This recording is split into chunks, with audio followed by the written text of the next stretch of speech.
talkSPORT Sports Update, powered by the Nissan Van range. Commercial vehicles built around your business. Search Nissan Vans or head to your local Nissan Van centre.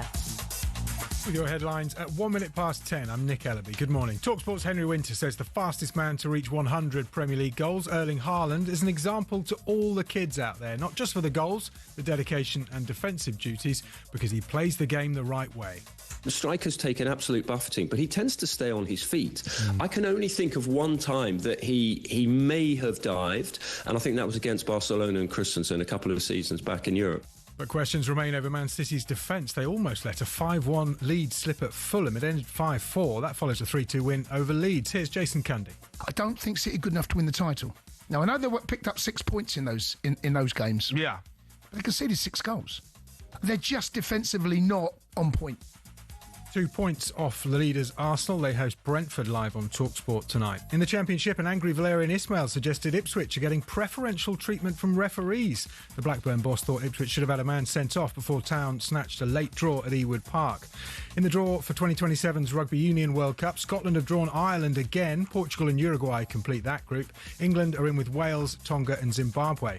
And ahead of the second Ashes test, the Aussies are being coy over whether captain Pat Cummins is fit to start. But former England coach Paul Farbrace has a message to ease your concerns. In Brisbane, we're going to have a hard, fast, bouncy pitch. We've got the best England bowling attack we've ever had, plus the unpredictability of the pink ball and the floodlights. This test match comes at the perfect time for England to get back in the series. Thanks, Paul. That's what we needed. More build-up to the Gabba on the talkSPORT Following On podcast.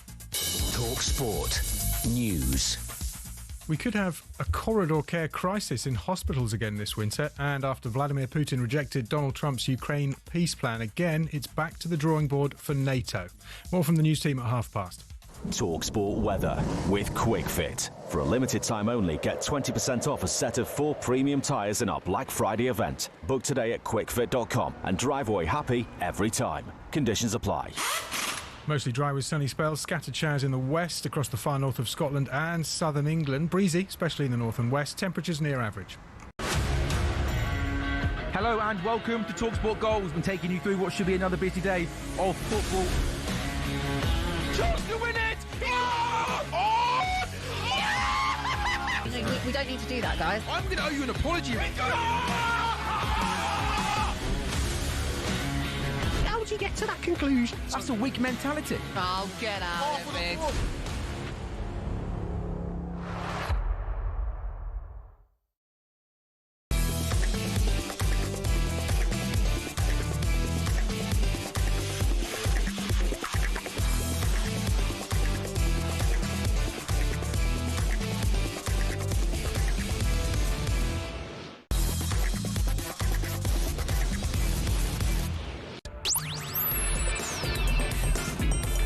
Good morning, everybody. You're listening to Jim White, Simon Jordan and Danny Murphy, and we are live on talkSPORT. So, a remarkable game at Craven Cottage as Manchester City beat Fulham 5-4. A late show versus Leeds, followed by goals galore last night. Is it the sign of champions or signs of desperation? Meanwhile, how much does the Romero bicycle kick shift the narrative for Spurs? Also today, how do West Ham navigate the ensuing period with Paquetá? Should Eubank Jr. have been anywhere near a boxing ring last month? Leeds great Eddie Gray will join us ahead of their clash with Chelsea. Plus, on Liverpool and Salah, has it really gone from can't live without him to do we really need him? It's Jim White, Simon Jordan and Danny Murphy, and we are live on talkSPORT. 100% engagement. Jim White and Simon Jordan on talkSPORT. Danny, there's never a day goes by when I'm on with Simon and I think, you know, he's just different class. And here he is again this morning, without even knowing it, breaking down barriers each and every day. So this morning, I take delivery, hand delivery, down to reception here at the news building, of this, Brighton and Hove Albion, from every angle, and the war which nearly destroyed a football club, by the excellent Ian Hart. And then I stumble upon page 41. But the real sting in the tail is that one of my favourite figures in the media now is former Palace owner Simon Jordan. who co-hosts the morning show on talkSPORT with the excellent broadcaster Jim White. Blimey. That's the end of that book. I agree There's with his almost credibility. everything he says. Domestic football would actually be in a far healthier state if he could oversee it. His opinion on agents is spot on. On and on it goes. I won't say it too loud, but Simon is almost some kind of cult. Back in the day, it was spelt differently. Hero to a large number of football fans of a certain age, including me. The length and breadth of the country. And that's all about Brighton. And a major Brighton. Can you do my book? Ian, there's an offer for you, mate. Can you do Simon's book?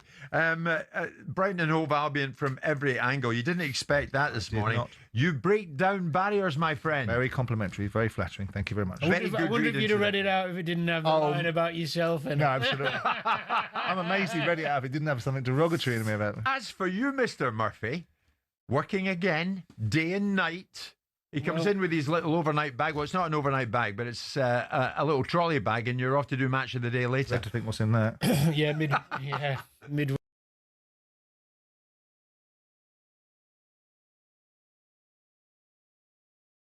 Danny, Dump. I'm paying you compliment here. You're working every hour that God sends, my friend. Oh, please. Oh, he's excellent. Not quite, but I'm at match of the day tonight. Yeah. Well, I turned on my radio the other night. You're on. I turned on my telly at the weekend. You're on. Was it Joe Hart you were on? Your mate Joe Hart? alongside? Yeah. Little double-let going there. Yeah, it was good actually. We had a bit of a day. I agree. Producer Luke is saying maybe we need to look into pundit welfare. Maybe you're doing too much. Bring it up with Martin, see how he feels about it. When I see him and Joe Hart on Match of the Day, it reminds me of John Steinbeck's book of Mice and Men. You'll have to elaborate. Oh, he's in fun this morning. You'll have to elaborate. Danny, when I get to the break, I'll explain it. A remarkable game at Craven Cottage. Manchester City beat Fulham 5-4. You ever been involved in as crazy a game as that, Danny? UEFA Cup final was a bit mad. 5-4, the one where against Gary Mack got the golden goal with the own goal, but the free kick he put in. Yes. We were 3-1 up, 3-2, 3-3, 4-3, 4-4, 5. Yeah. Sometimes the game just takes over. You know it's crazy, but you can't stop it. Yeah. And City are just they've got so many attacking players. They play the same way, and then Fulham took the handbrake off. It was good to watch. Well, I mean, what is it? I said in the introduction, a late show against Leeds, and then goals at both ends against Fulham, and they damn near caught them. 5-4. It looked as if they might. Is it the sign of champions, Danny, or signs of desperation? I wouldn't say desperation, but you very rarely become champions if you concede in the amount of chances they are. If you go back to the Newcastle game last week, conceded a lot of chances up there, could have been more. They made a lot as well. It's the way they're playing at the moment. He's all or nothing. Yeah. Leeds game, conceded chances, and yesterday they were all over the place defensively. So champions, no, but I wouldn't say desperation. I just think it's a phase they're going through. And they will have Rodri back sooner rather than later. It is a bit, Danny, it's a bit desperate, is it not, when you're 5-1 up and you're hanging on at 5-4? Yeah, it's a strange one. He could have changed it. He could have put an extra centre-half in there. Could have done anything, but he just let it bit. Do you know what? It's funny, though, isn't it? Because I think it was 5-2 or 5-3, was it, when Haaland had the header from 6 yards out and it gone on the inside of the post and across the goal. And if that goes in, it's done. Yeah. So, I don't know. We whinge when we see boring football. Yeah. And then now we're picking apart City for go every week. I quite like watching it. Well, it's back to 2 points now. And, of course, Arsenal host Brentford tonight. And Pep Guardiola was asked about the title race. Premier League is so long. And I promise you that I am the oldest manager in the right time here in all the Premier League. And I have experience enough to make a long runs to try to fight to win the Premier League. So this is so long. Admitting that the opponents, even Chelsea, impressed me every day more and more with Enzo.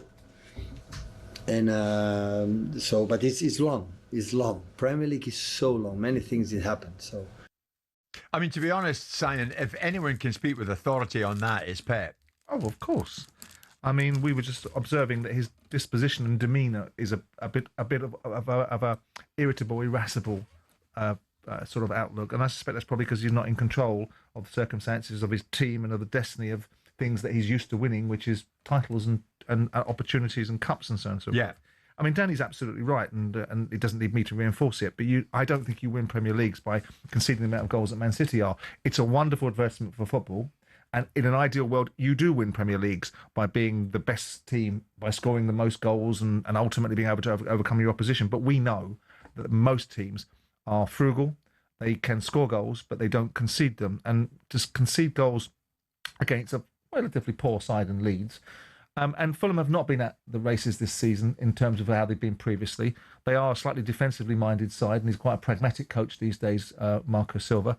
But in this game, City are there. And also, I don't know if Danny can speak to this idea of teams, once they've lost this feeling of invincibility or this feeling of the fact that this team is an elite side and are very difficult to beat, because often I think teams get beat in the tunnels. Is that a real thing, Danny?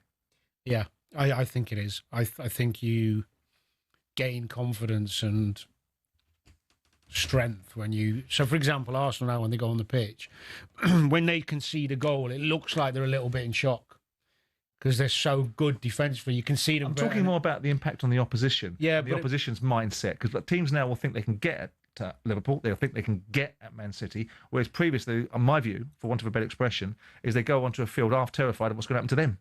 Yeah, but it's kind of chicken and egg, isn't it? You gain that belief from the weakness, if you like, or the fragility of the team you're playing against. So it transfers, you feel it. Like when they got to third Fulham, you could sense them going, oh, do you know what? We can score again here. It's not... The thing is, what City have got is Erling Haaland. I mean, he became the fastest player to score 100 Premier League goals. It's taken 111 games for him to score 100 goals in the league, faster than any other player, surpassing Shearer's 124-game feat in 1995. I mean, he enters 100 club, Danny. What more can you say about this character? I mean, will only a transfer away see him not break Shearer's record? Yeah, obviously, yeah. The thing that's impressed me most this season is I think he's evolved while still scoring the same amount of goals. Isn't he, as well? Yeah, I mean, his strength, his fitness looks as good as ever. I mean, the little assist where he knocked, I think it was Anderson, knocked him out of the way, little turn and then a nice pass as well. But his defensive work and set plays, both boxes, is good. He looks polished. Yeah, I mean, Shearer's the Premier League highest scorer with 260. So it's he's some distance behind that, but he'll close in it, and only if he moves. Simon, I don't think he'll be. Will that deny him? Well, I agree with that, but I also think that when Pep Guardiola departs, and I think that will be within the next 2 years. That's my nose tells me that, rather than any inside real intelligence. Yeah, that's what I think will happen. I think he'll end up perhaps playing for Madrid. But to compare to Shearer is an unfair comparison, because Shearer only played in a Blackburn side that was for a period of time elite. He played in a brand of football where it wasn't accepted for the top players to be scoring the amount of goals that they seem to be scoring, whether it's Lewandowski, whether it's Harry Kane, or whether it's Erling Haaland. So to draw the comparison between Shearer, statistically, evidently we have to do that. Between the two players, I think if you stuck Shearer in a Man City side, in the football that's played now, which is in terms of how it's offensively minded, defenders can't tackle anymore, and you can't do the things that you used to be able to do, I reckon Shearer would have scored another 60 goals. Yeah. Probably. He was a goal machine. The other thing is Shearer actually got more than 260. Yeah, because it didn't count before that because of the first division, Yeah. One thing incredible, really. One thing struck me, Danny, pre-match, I don't know if you heard Bernd Leno, Fulham goalkeeper. He was talking about Fulham's ambitions as a club, and he was talking about Marcus Silva. Have a listen. Absolutely brilliant what he has done to the Fulham club, and I think everyone has to appreciate him, like every fan, what he's doing here. And you can see the hunger, the fire he has every day here, because whenever you switch off or you relax a little bit, he's in your neck.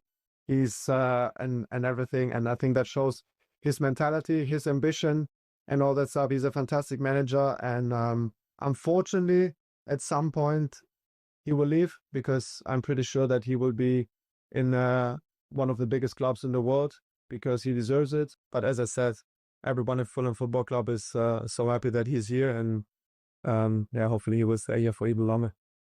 So, I mean, his future is up. He came in with that, albeit at the end. Hope he stays longer.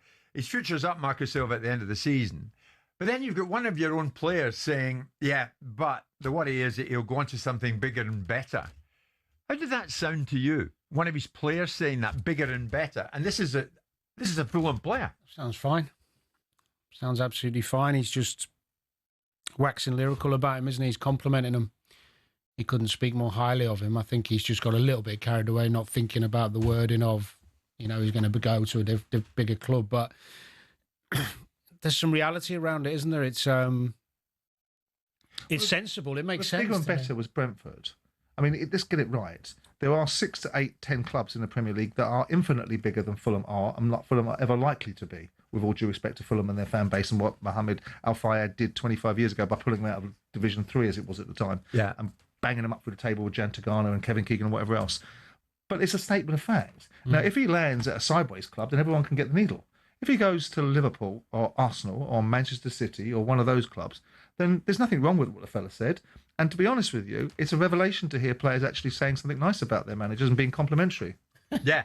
I think I think, to be honest, if he's to sign a new deal, he'd have done it by now. Do you think? Yeah. So that indicates that he will be out of there? Yeah, I think so. Yeah. All right. He's not been... Where is the question, though? Probably Is he a abroad. top 6 manager? I don't think that opportunity will... Well, say never in our game, but I like him. What he's done at Fulham, he's evolved them into a really good side. Not good football, they play decent football. He hasn't been backed. I mean, in the market, they've spent peanuts. They spent 45 on Kevin. Yeah. And they got rid of about 15, 20 million pounds. Net spend's about 20.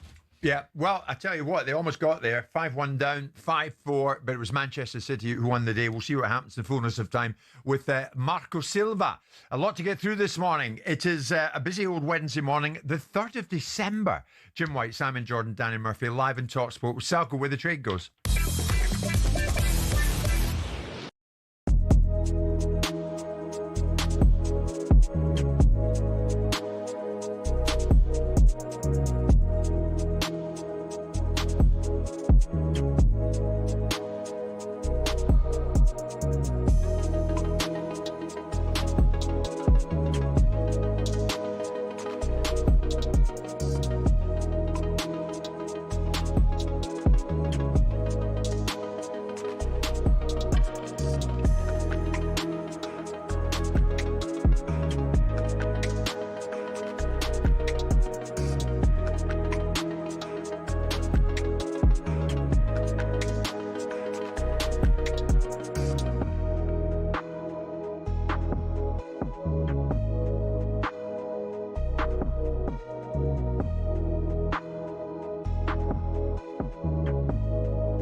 Hello and welcome to talkSPORT Goals. We're taking you through what should be another busy day of football. Chance to win it! We don't need to do that, guys. I'm going to owe you an apology. How do you get to that conclusion? That's a weak mentality. Oh, get out of it.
So many massive games tonight. One of them an absolute standout. Simon, you'll remember the rivalry. My God, some of the tackling when Leeds used to play Chelsea all these years ago. The 1970 FA Cup replay. It's not that old. That sprang to mind. Well, I am that old. I remember 1970. I don't think Simon was watching the FA Cup final. Bremner, Giles, Ian Hutchinson. My God, the challenges used to fly in. Eddie Gray used to be on the pitch at that stage with Leeds. Yeah, Eddie Gray will join us later on the show. David Harvey. As we discuss how challenges on the field of play have changed somewhat from where anything seemed to be permitted in that day. No longer these days. You wouldn't get away with it now. Eddie Gray will join us later on. When we get to Leeds against Chelsea, that is tonight. This was last night. Tottenham travelled to the northeast to face Newcastle. At the end of the day, it finished 2-2, and Newcastle and their fans left St James's Park kicking themselves. But here's the thing, Danny. A Romero bicycle kick seems unlikely, but true, saw Spurs take a point. To all the true Tottenham fans, was that a bit more like it? Second half showed some resilience, showed some fight, had a go, much better second half. Thought first half they were crap. I couldn't believe what I was watching first half. They continually played out from the back and kept losing the ball in their own half. And just kept doing it. Even Jamie, obviously who I respect a lot, was bamboozled by it. He's like, and again, in the commentary, and I was like, what is going on? Newcastle, one of the best teams at home at pressing you. Okay, you're going to try and play. Fine. It's not working. Keep doing it. I mean, it was a repeat of the Chelsea home game. Anyway, second half they improved and they mixed the game up a bit more and got out there with a point, which is something. But it's all going to be about what they do at home. They've actually only lost in the league one game away from home. Away from home ain't no problem.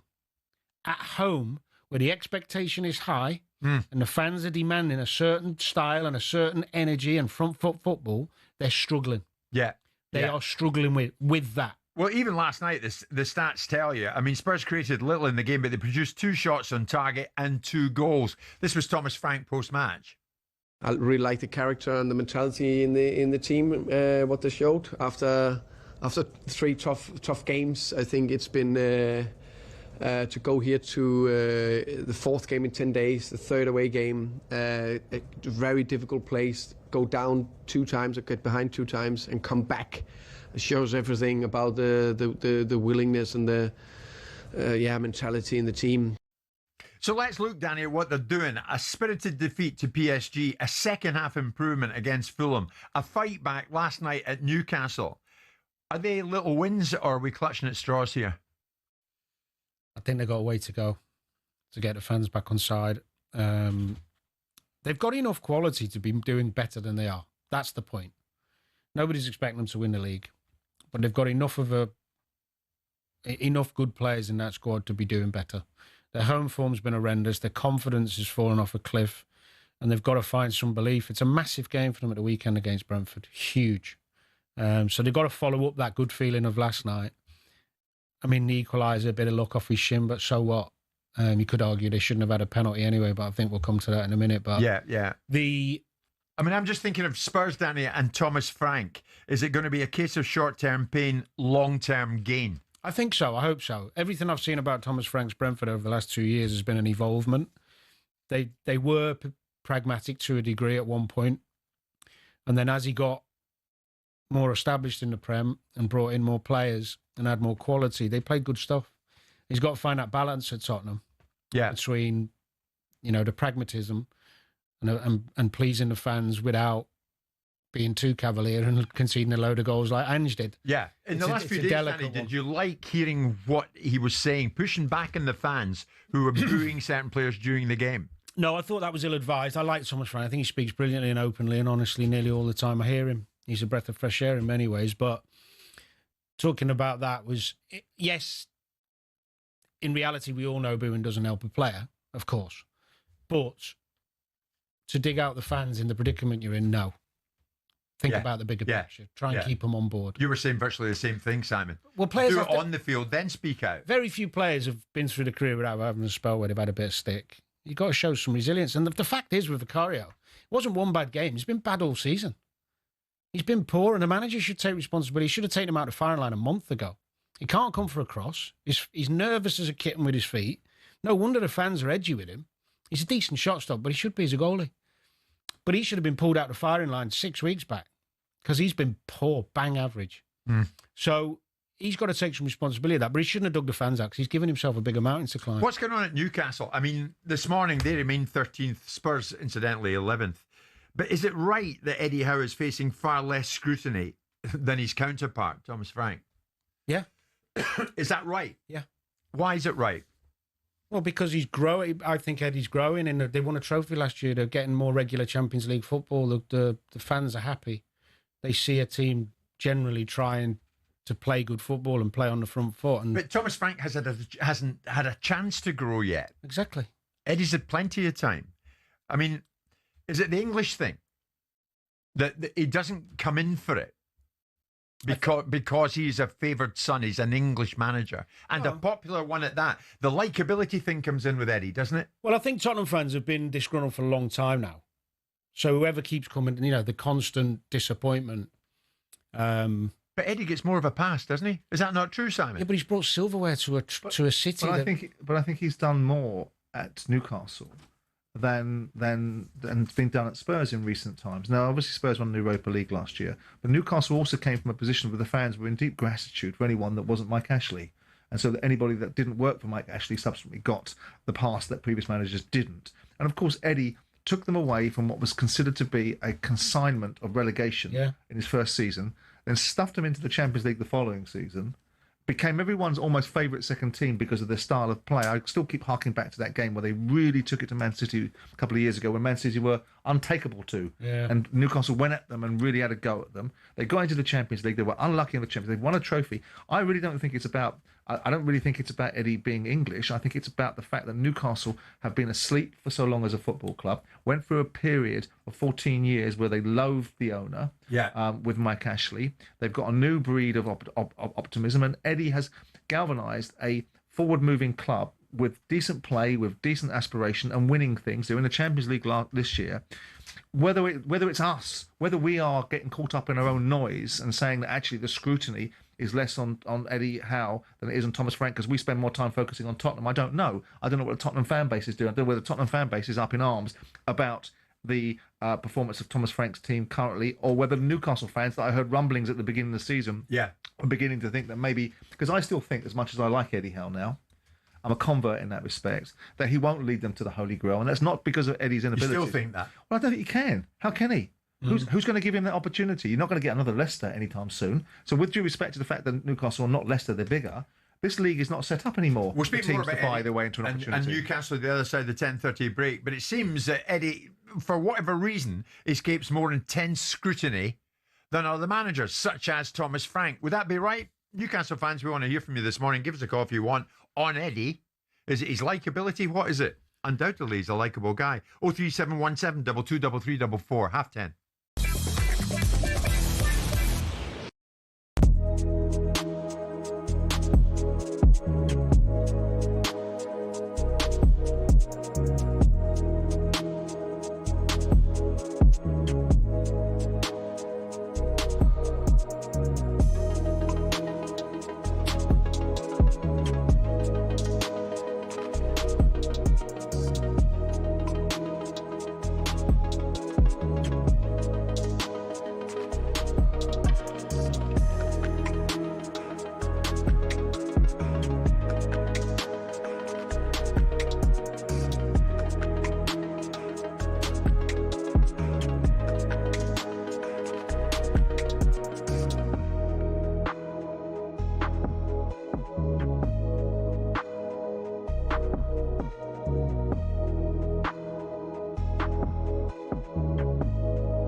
Erling Haaland says football has taken him to places he could have never imagined. He really is a record breaker, one of English football's true greats of the modern age, and what a finish, what a way to do it. The City man has become the fastest player to ever reach 100 Premier League goals, but questions remain over Pep's defence as his side almost let a 5-1 lead slip at Craven Cottage. It ended 5-4, and Martin Keown has told talkSPORT Fulham should have been braver. You've got to be given that platform by the manager, but when he opened the door to that, Marco Silva, you saw all this wonderful talent coming off the pitch, off the bench, and giving it all, and it was made for a cracking evening. Jack Grealish loves playing under David Moyes at Everton. His late strike means Bournemouth have now lost 4 in 5.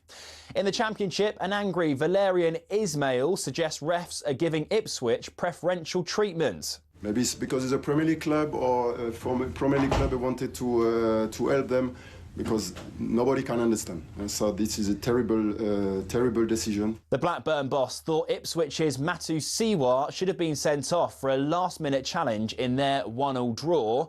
And Australia say they'll assess the Gabba wicket before deciding if Captain Fantastic Pat Cummins will play the second test.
Wednesday morning, Danny Murphy is in our midst. We were talking about Vicario, the Tottenham goalkeeper. Danny was suggesting that maybe Thomas Frank should have popped him out the team sooner because of the indifferent season in Danny's eyes that he's been having. There's a message in, Danny. Poor all season. Have you been watching, Danny? He conceded 1 goal in the 5 games that we have won. He's faced more shots than most goalkeepers. Vicario is the only reason that we are not in the relegation zone. I appreciate the manager's a nice guy, but his plan is the problem, not Vicario. I couldn't disagree more with you on him. Okay. Well, I've watched him a lot. Yeah. And I think I'm pretty well versed in watching games and judging keepers. I think he struggled. You watched the Newcastle penalty award last night, which put them 2-1 up. And I thought, well, they're going to be home and hosed at that stage, but they weren't. What do you make of it? Well, I think it was soft. The argument around why is that given and so many others aren't for the same thing, I think is fair. We see that getting unpunished every week. So that, I feel for Tottenham in that respect. It looked like a nothing coming together. What I would say is that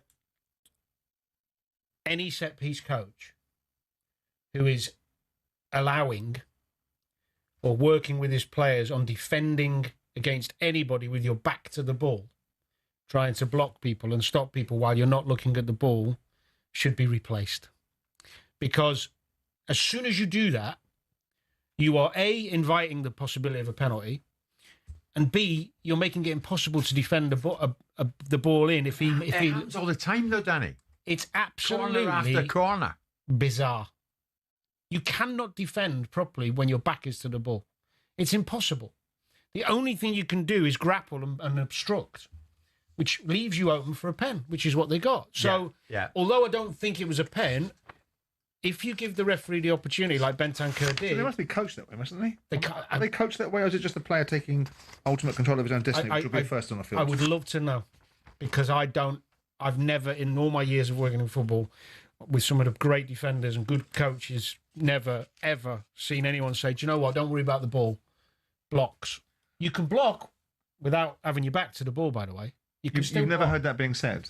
No. But you've seen it being done? Seen it being done So now. someone must have... What, they're just making it up on the spur then? I think it's become a little bit of a fad at the moment where people think that's the best way to stop people scoring and they're getting away with it. But now that if the referees are better and keep stopping it, they're say better, they are... It is an infringement. You're not allowed to do it. And there is stuff in the rules now around your back being to the ball. Yeah. So that makes it Does that more... make any sense, that explanation? It's I'm like players diving around on a field. We all know that football managers have encouraged that, despite their protestations. Not all teams do it.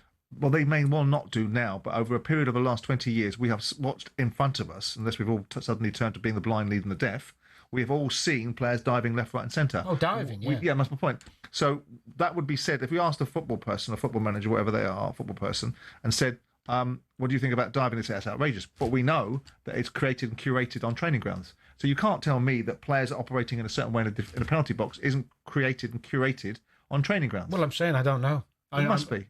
Well, you do know. I don't. You do. Because I've never worked at a club or with a coach. I've never worked in a club or with a coach that's encouraged that type of defending. Because you're damned if you do it that way. You are leaving yourself open. But it's so prevalent that the counter argument. Well, Arsenal don't really do it. Liverpool don't do it. Possibly, but then lots. Okay, they're two exceptions. But I most believe clubs you, Danny. I believe you that on a training ground you've never seen this. Right, let's get round together, and this is what we want to do on match day. Blocking, yeah. Blocking is right. Blocking is something that's worked on. So isn't the alternative then, if my point is somewhat moot, wouldn't it be discouraged? It should be, yeah. But it's so prevalent. But I honestly don't know if it's a set piece coach saying to one or two of them, look, stop him by any means necessary. If you have to turn your back, turn your back. I can't see it, but if it is, they need replacing. Because that is the most ridiculous way to do we have defend. repeat offenders? Do you know any repeat offenders in the place that we watch every week go, Christ, done it again?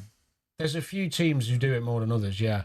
Irrelevant of the person. Yeah, it seems these days, whenever there's a corner, whatever game you're looking at, there are shenanigans in the box.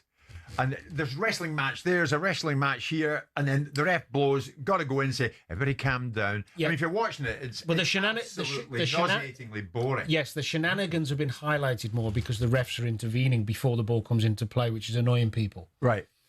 There is a reason why they do that, but years ago, they wouldn't intervene. Yeah. The shenanigans would happen and the corner would come in and then it would just carry on.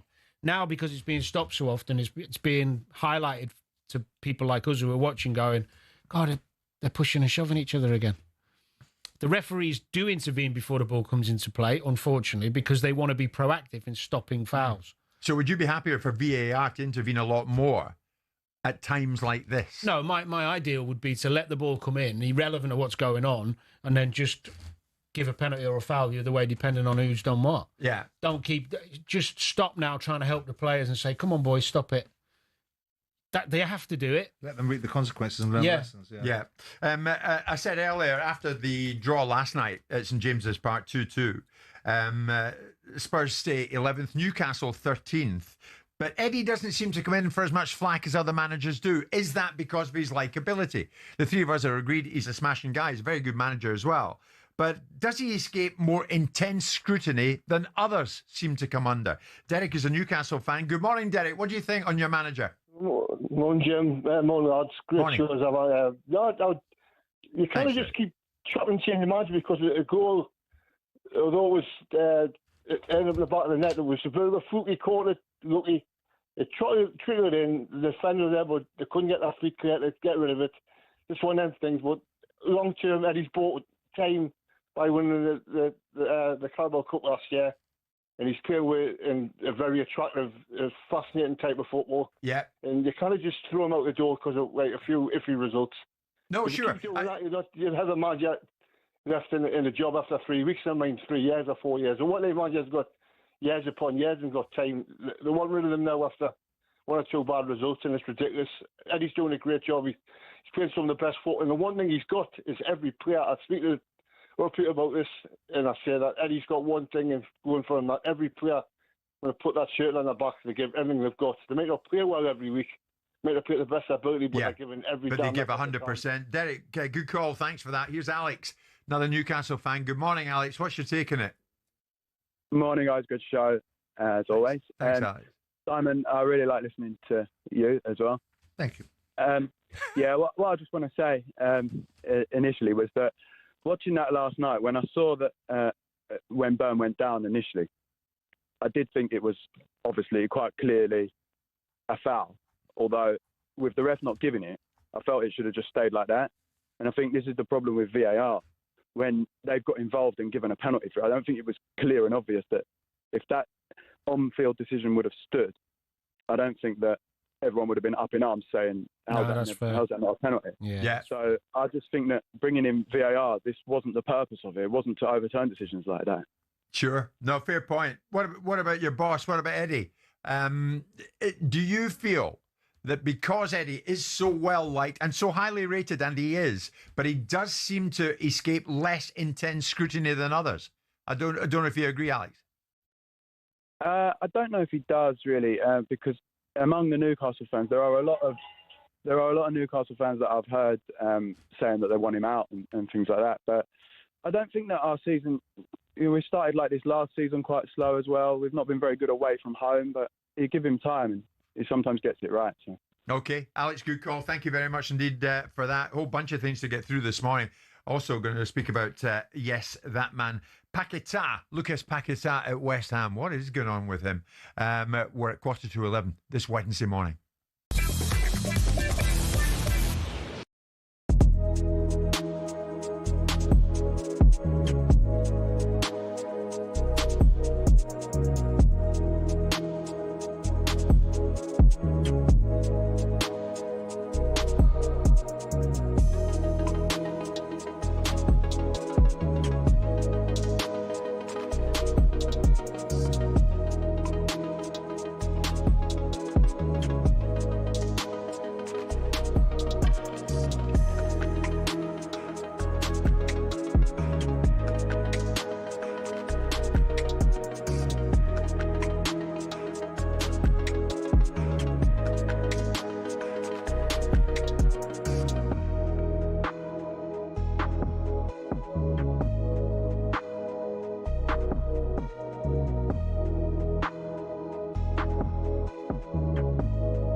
So, we are almost ready to go. Ian Danter here in the commentary box. But it is all about whether Dean Saunders can retain the talkSPORT World Championship.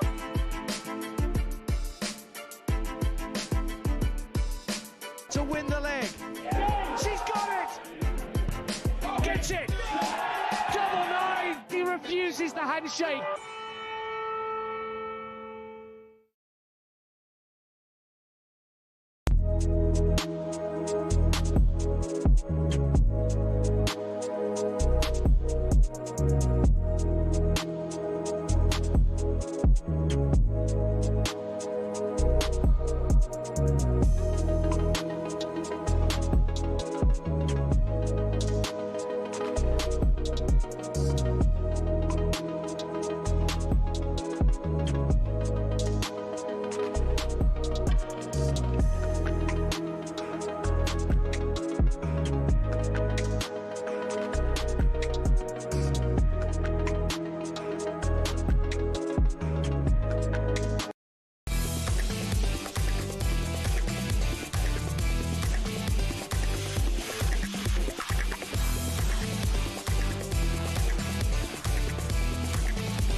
Going to talk about Chris Eubank Jr. At some stage pretty soon on the show this morning, because pretty distressing, pretty disturbing scene with Eubank Jr. of late.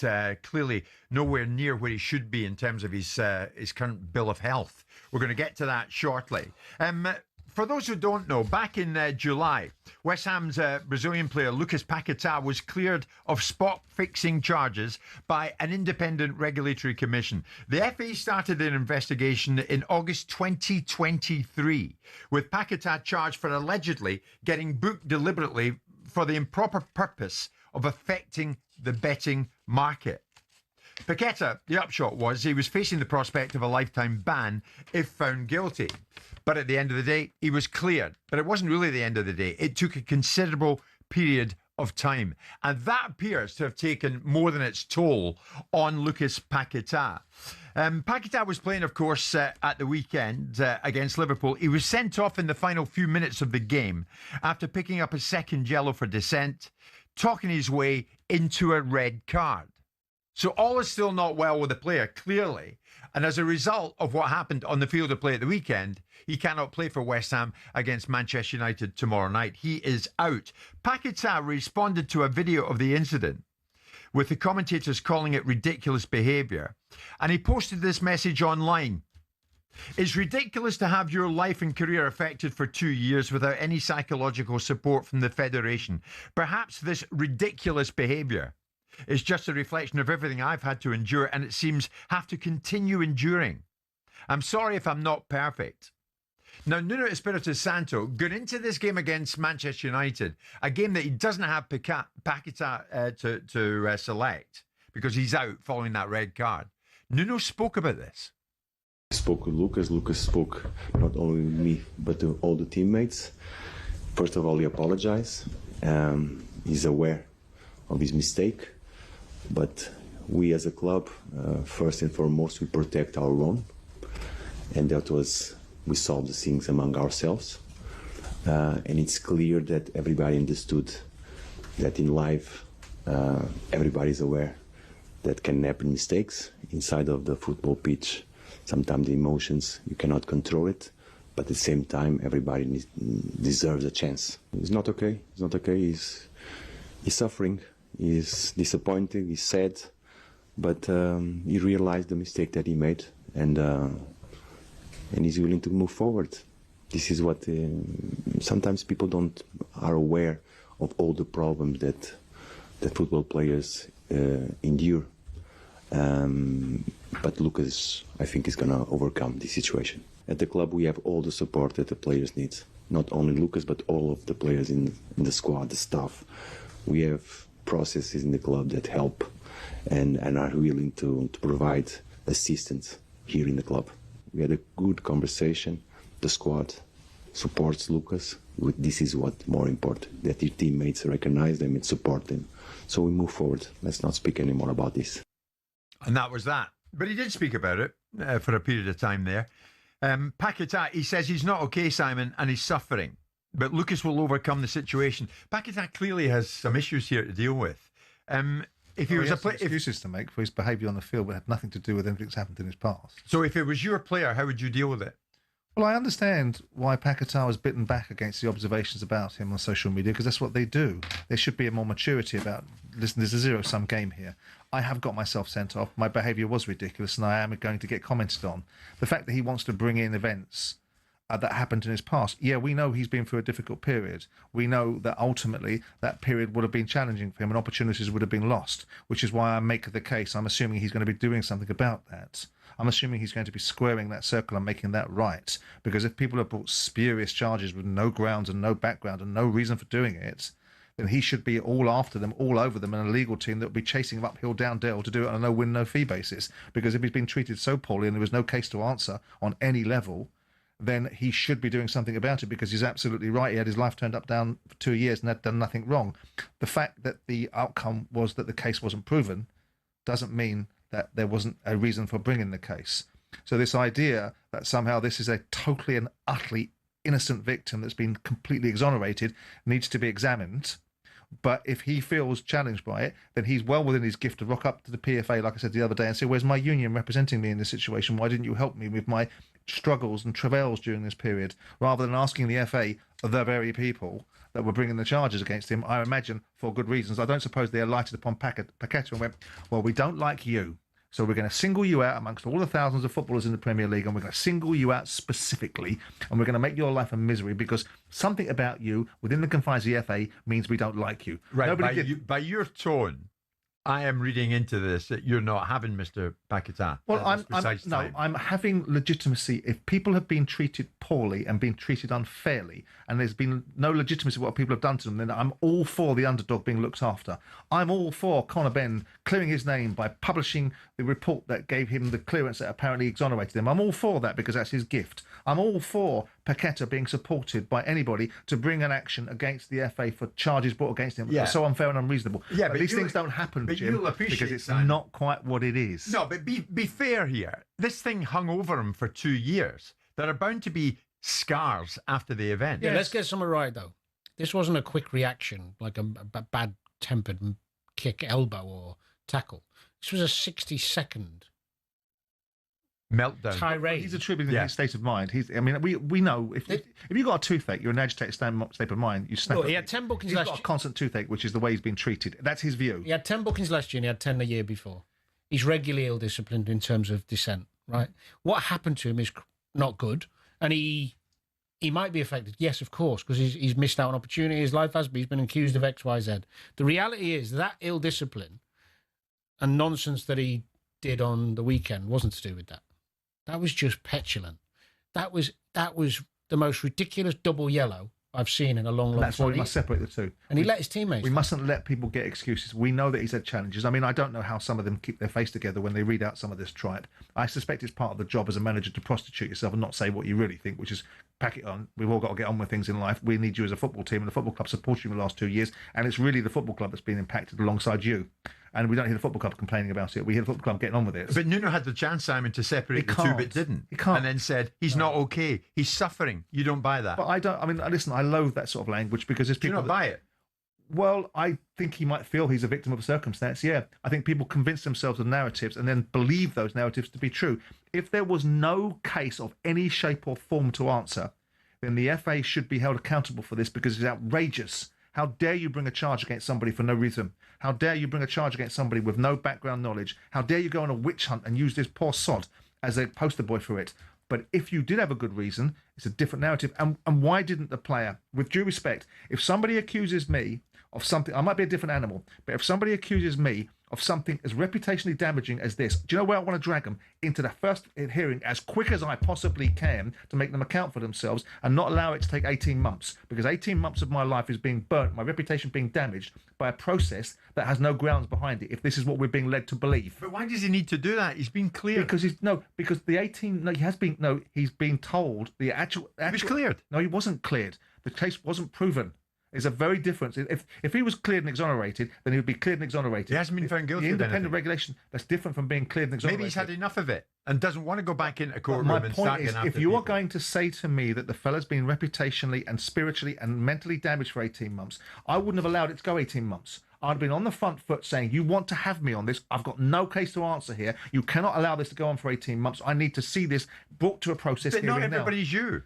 Well, and when his manager says he's not okay and he's suffering, you say you loathe language like that. But he did say it didn't excuse his expulsion. What's gone on?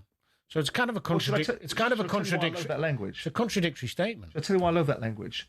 Because there's people in this world that are really suffering, that are really challenged by the very nature of their existence. Being a footballer, being paid £100,000 a week whilst on a disciplinary situation is not the same. And football seems to adopt this shtick of saying suffering.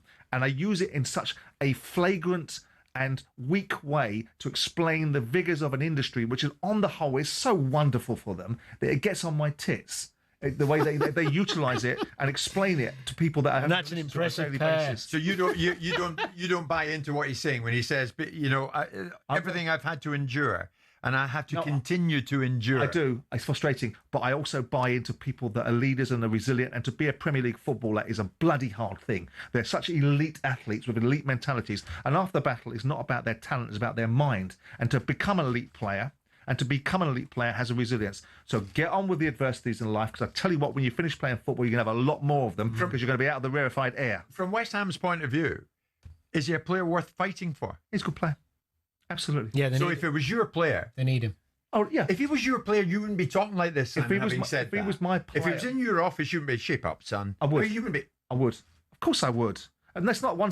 Listen, I don't go down the one-size-fit-all dinosaur mentality of pull yourself together. Yeah, but publicly, you'd be saying what Nuno's saying. I wouldn't be saying what Nuno's saying, because I don't have to prostitute myself as an owner. As a manager, you've got a different relationship. I don't have to do that as an owner. You know, that's why owners keep away from the media when they don't have to. Be in the media. So But if you- I was saying to my you'd player, fight for him? First of all, I'd be fighting for my player. If someone had the audacity, they did it to Andrew Johnson once, and someone had the audacity to take on my player, and I dragged them kicking and screaming into court and made them apologise. Not the player, me. If that was my player, and that player was being accused of something I'd done, I would be on the front foot. The player wouldn't need to be. All right, it's 11 o'clock. I'll put it out there to West Ham fans. I mean, you don't have his services available to you tomorrow night against Manchester United, but Paquetá, after everything he's been through, is he a player? Is he a player that really, truly is worth fighting for? Should the club go to all sorts of lengths to make sure that mentally he gets to the right place?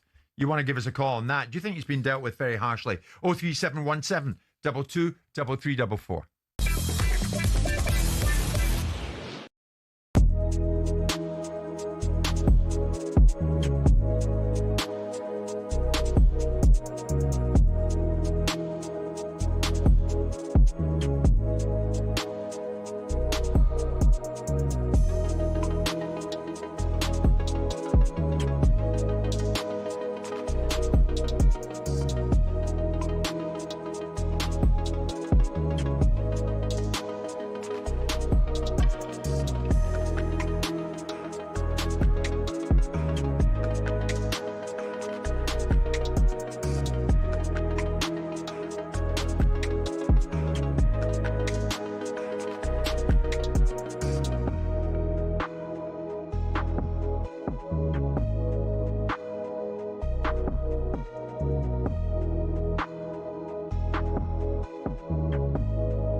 talkSPORT Sports Update, powered by the Nissan Van Range.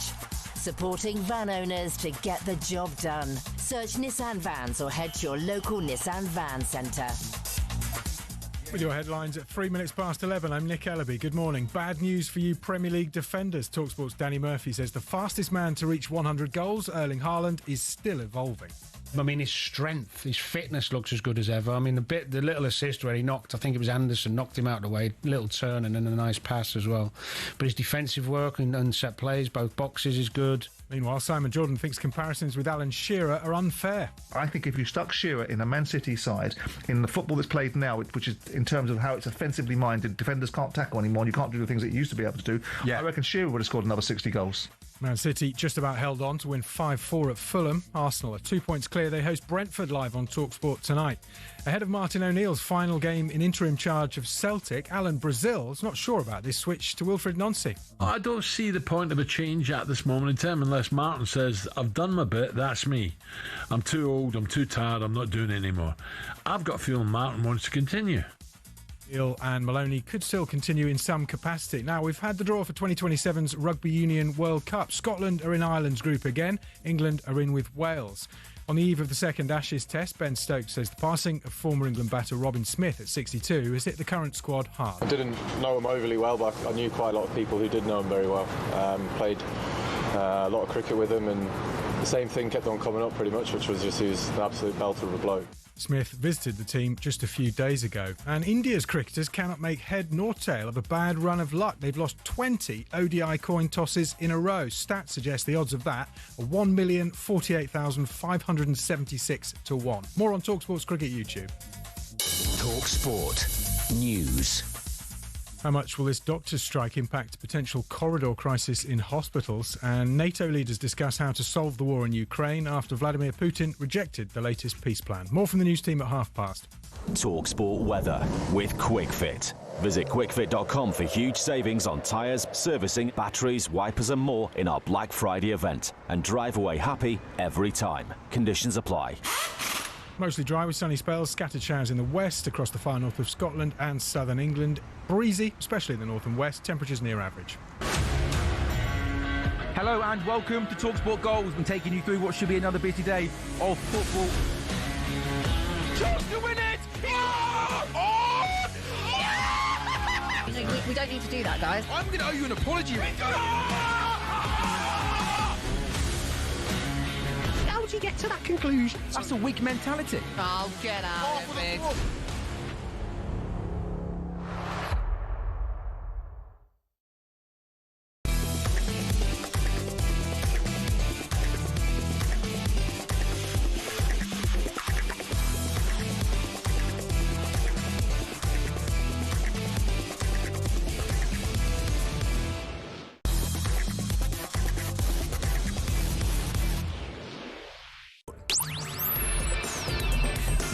Good morning, everybody. It is 6 minutes past 11 o'clock. It's Jim White, it's Simon Jordan, and it's Danny Murphy, and we are live on talkSPORT. I mentioned Chris Eubank Jr. a short time ago. We're going to get to that. Chris Eubank Jr. says he will not box again until he's 100% back to full health.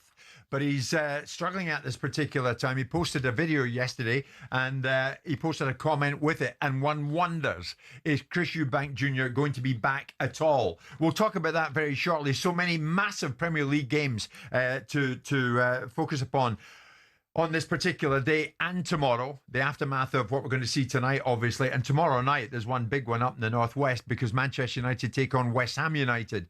Not in the West Ham ranks is one Brazilian, Lucas Paquetá, having been red carded at the weekend in somewhat controversial circumstances. But of course, controversy follows Lucas Paquetá about. In July, he was cleared of spot fixing charges by an independent regulatory commission.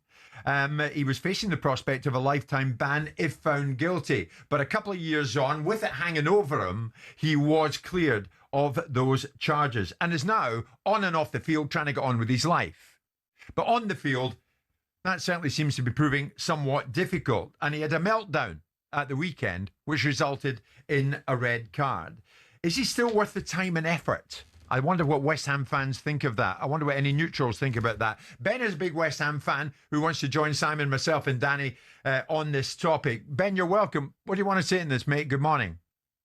Morning. Hi, guys. Hi, mate. I just think it's better that he leaves because for what he did is unforgivable, in my opinion. I think West Ham supported him and he's come out and said that he's appreciative of how much West Ham have supported him, which is great. And maybe he's not getting the support from the FA, but to do that at a game where we're kind of getting a chance in the game to get a draw potentially, it's unforgivable. And I think he doesn't really do himself any favours because it makes him look more guilty when you're getting 2 yellow cards in a space of, 2 minutes for dissent. So you think time up, to be honest, Ben? that the two parties should move on separately? West Ham and Paquetá. You've got no sympathy, really. No, not at all. Not when he does things like that. If you feel like we've supported you as a club, which is great, then why are you doing that to us? We're struggling for points. Do you know what I mean? We need to try and get results, and you're doing that. And I'm not being funny. The team should have done better as well. Bowen, our captain, why aren't you taking him away instead of looking down on the floor at your toes? Well, Ben, funnily enough, in the commercial break, Danny made exactly that point to Simon and myself. Well, that baffles you. Yeah, because it was so obvious you could see it, and just you had to get in between him and walk him away. I mean, the irony was Alisson was trying.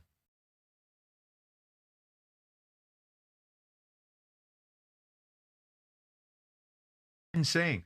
No, I understand it. Too far. I suppose playing devil's advocate, what the narrative is that his mind is so frazzled and he's so all over the place because of everything that's happened to him that he couldn't control himself for that 90 seconds.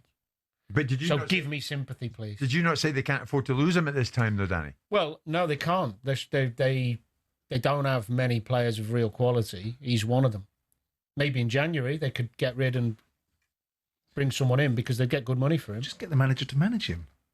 I mean, ultimately, if he's that's mollycoddling him. Well, in public he is, in public, yes. But in private, and do what? Privately say just what? Get on with, kick him up the backside. Give him a kick up the backside, and remind him of the fact that the club was supported him. Remind him of the fact he's got a career in front of him, and remind him of the fact that he proves his point on the field. And if he wants to dwell on that, it'll drag him into the past. Be interesting. And good management will be able to sophisticate his thinking. But hang on, Paquetá is saying it's a reflection of everything I've had to endure, and it seems have to continue enduring. And you're saying give him a boot up the backside. No, that's an excuse. He's first of all, he's not having to continue to endure anything else because no one is sitting there waiting to call Paquetá a cheat anymore. No one's actually doing that. So there's nobody waiting in the wings to haunt the spectacle of his future life. That's cobblers. The other part of it is that he may well have some issues about what was done to him, but what's done to him has been done to him. Now he can either go on with it, where the management comes in, sits him down, sophisticates his thinking, helps him get past whatever barriers he thinks he's got, at the same time as my scepticism about how he wasn't proven guilty in the first place. So, Ben, what do you think of what Simon's saying there? I agree. I think it's gone past that, and his actions are just unforgivable. And in terms of what Danny's saying, look, it does frustrate me, and I think I can speak for a lot of West Ham fans saying that he's one of our best players. But to be honest with you, he doesn't do a lot of what he should be doing for the quality he's supposed to be having. He's right. Okay. His goal contributions are not good enough, and he loses the ball all the time. So it's like you to then pull a wobbler on the pitch. It's just adding to more things that you're not doing well for us. Do you think you're with the majority of fans or minority? I don't know. What do you think? You're obviously West Ham. I think I'm in the majority. I mean, most West Ham fans I talk to are getting fed up with him, to be honest. He loses the ball, he throws his hand, he dies on the floor, he's rolling around on the floor. Even his own players, they don't even bother going up to him to see if he's hurt or not, because they know he's just rolling around for theatrics. All right, Ben, I wonder if Danny, another West Ham fan, agrees with you. Danny, good morning. What's your take on it? Good morning, chaps. Great show. Morning. Morning, Danny.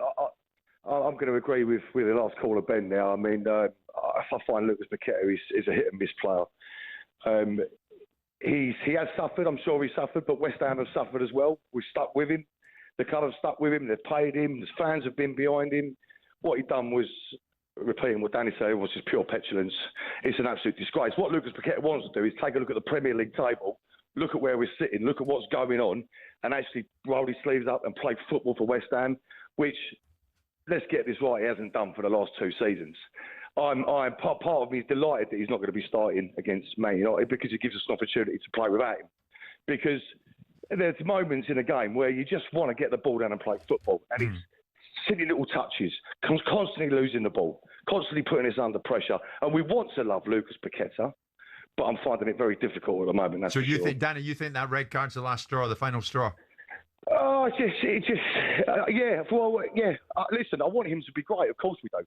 Everybody wants to Lucas Paquetá on form in their football team. But at the moment, I just can't see any way forward with Lucas Paquetá. I feel like he's holding us back. All right, I don't Danny. know what else West Ham Football Club can do to bring this guy back up again. No, you've been very honest on it. I wonder what James, Manchester United fan, James wants to say in it. James, have your say. Good morning. Good morning, guys. How are you? Are you well? Good, thank morning, you, mate. James. Good. What do you want to say in this Paquetá? You're going to face West Ham tomorrow night without Paquetá, so you'll be pleased at least about that. No, absolutely. I genuinely rate him as a player, and I think he's great. But I actually got a different spin on it. I think, yeah, Paquetá was silly, he was stupid, and in a moment, every player can lose their cool. I think that's absolutely fine. But why are we not talking about Bowen, the captain? He was stood there next to him, watching him go at the ref, just staring at him in awe. I'm not quite sure what he was staring at. It took Van Dijk, the Liverpool captain, to actually, push him away and go, get off, go away. And then he went back for more, and Bowen still stood there and didn't say anything. I think from a leadership, Simon talked about leadership, from a leadership point of view, where was the leadership? But my main point on it, look, I've also sold businesses myself in the past. I've made some money, but my biggest challenge has actually came making money. And I think we conflate in terms of making money and we've not been able to suffer. I think mentally, of course, the guy's going to suffer mentally. It's irrelevant whether he's worth, whatever he's worth in life. He's gone through, in social media world that we sit in these days, he's been judged before actually the case came to light. It took 18 months for the FA to make a decision. And every stadium that he goes to, being called a cheat back at home, his parents suffering because obviously their names have been dragged into it, being in the media. So I think it's a bit unfair for Simon to actually sit there and say, in terms of... I didn't know. See, I don't believe that to be the case. See, I didn't say that. You did. No, I didn't say that about money. I said it's a component part of it because the money gives you an opportunity to be able to affect outcomes. So I don't think that at all because I've had my own challenges in life and I've been very successful and I've not equated my mental well-being of inability to deal with suffering due to my finances. Simon, so it's not the point I'm making. You sat there Monday, Simon, and you said you haven't been to Palace since you left. Yeah. That's suffering. No, it's not suffering. No, it's not suffering. You can't tell me what I think, can you? Let James... Well, you can't tell me, Jimmy. I'm not going to let someone tell me what I think about why I haven't been to a football club. No. You said, Simon, let's be clear. You said on Monday, which I respected in terms of you opening up with it, and it's actually quite sad that you can't go back because you didn't feel it was quite right. You didn't feel... No, I don't want to go back in a building where Parish is. That's not suffering. That's a choice. But you've been to... There's many away games you could have gone to without Parish being there, let's be clear. But I don't want to. Now was the right opportunity. But it's not because I'm... It's not because... But don't be silly. Oh. You can't tell me what I think. It's not because I'm suffering. It's because I don't want to. You said it. You said mentally you weren't right to go. And Keogh I said I don't want to go. I don't want to go. It's not suffering. You can't tell. I can define my own version of suffering. If you want to take it that way, that's up to you. I don't know why this subject is turning on to me. And it's not about money. That's a very lazy observation on my part if you think that's what I've said. And it's a lazy assessment of what you think I've said. It's not about money. Money, Simon. You said he's paid very well. No, I said as a component part, of someone's ability to be able to fix their problems. Because in the end, when it comes down to it, you have to fix your own problems. People can't fix them for you. And one of the beautiful things of being in a situation where you are able to affect outcomes, some people suffer mentally and they're not able to fix it because they don't have the bandwidth, the resources or the financial acumen. A footballer in an environment where they are constantly supported and have the resources are able to find those solutions. That's my point. James, I tell you what, I'm glad you listened so closely though. That's completely wrong. Believe me, I've made more money than footballers ever will. And I had the resources and I still couldn't find mentally. It doesn't make me... Well, I'm sorry to hear that. It doesn't make me a weaker person because I've achieved more in life than most of the people in the country would do. But ultimately, it didn't make me weaker. It just made me... I suffered because ultimately, just not because of the resources I didn't have or did have, it was just tough. And at that moment in life, it was tough. And I've come through it similar to yourself. You've been through it, and I'm fine again. But I just think I'm pleased for you. I cringe when I hear people say footballers can't suffer because, or they use the word suffer because they are multi-million-pound footballers who should be mentally. I think it's absolute rubbish because ultimately they are all humans. Just because they're playing. No, shall I tell you why I object to it? Because I think the football industry creates a rarefied air, and Danny can attest to this too, that takes them away from the responsibilities of the real world, takes them away from the consequences of good and bad behaviour, and puts them in an environment where they're not accountable for it. And I think the industry has a lot of questions to answer. And I'm pleased that you have a different view, because if everybody had the same view, the world would be turning to one beat, wouldn't it? Well said. James, well said, you as well. Thanks for joining us. I know a good therapist, Si, if you need a chat about Paris. I want to go on the couch with Danny Murphy as my therapist. I'll need one if I can't get us to this break. It's coming up to 11:20.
So, we are almost ready to go. Ian Danter here in the commentary box. It is all about whether Dean Saunders can retain the talkSPORT World Championship.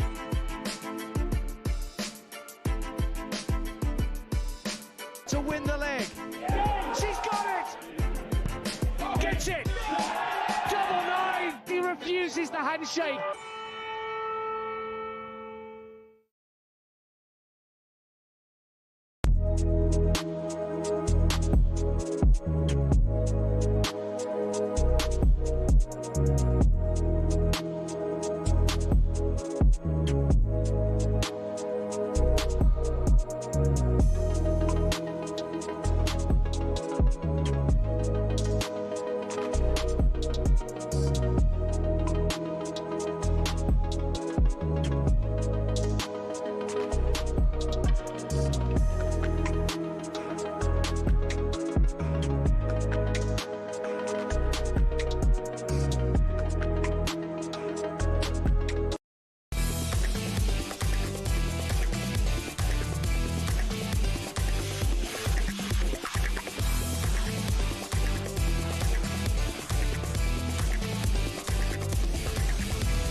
Change of sport and a change of scene because we're off down under. It is the second test of the Ashes. It begins tomorrow as England look to recover from 1-0 down in the series.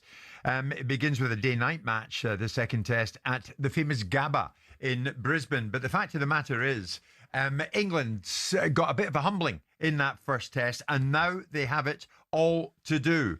And Ben Stokes knows that. This was him ahead of the second test. It's a results-based job that we're in. We love our fans. We know we've got an incredible fan base who come out here and support us, and they want to see us win. We want to win. We're absolutely desperate. They're absolutely desperate. So in terms of, you know, that wavelength, we're all on the same wavelength. But we know that there'll be a lot of disappointed fans in England after that first defeat, but it's a 5-game series. We've got 4 games to go. We've lost the first one. You know, we're absolutely desperate to, you know, come home with that goal before we even started the series, which is to win the Ashes. And we'll be doing absolutely everything within our powers and using our time as best to allow us to go out there to try and achieve that goal. So Stokes knows and England know they've got to get back into this by winning the second test. Otherwise, it might be over before it's really got underway. That is the fear. How easy is it, though, to regather yourselves after a first test humbling? Former England cricketer turned pundit Mark Butcher joins us live. Mark, good morning. That very question. It's a task for them. Are they up to it? Well, they've done it before. They went 2-0 down in the last home Ashes series, and but for the weather in Manchester, might well have won the last 3 to win the series. But that's all in the past. So it's not a situation that they're unused to, put it that way.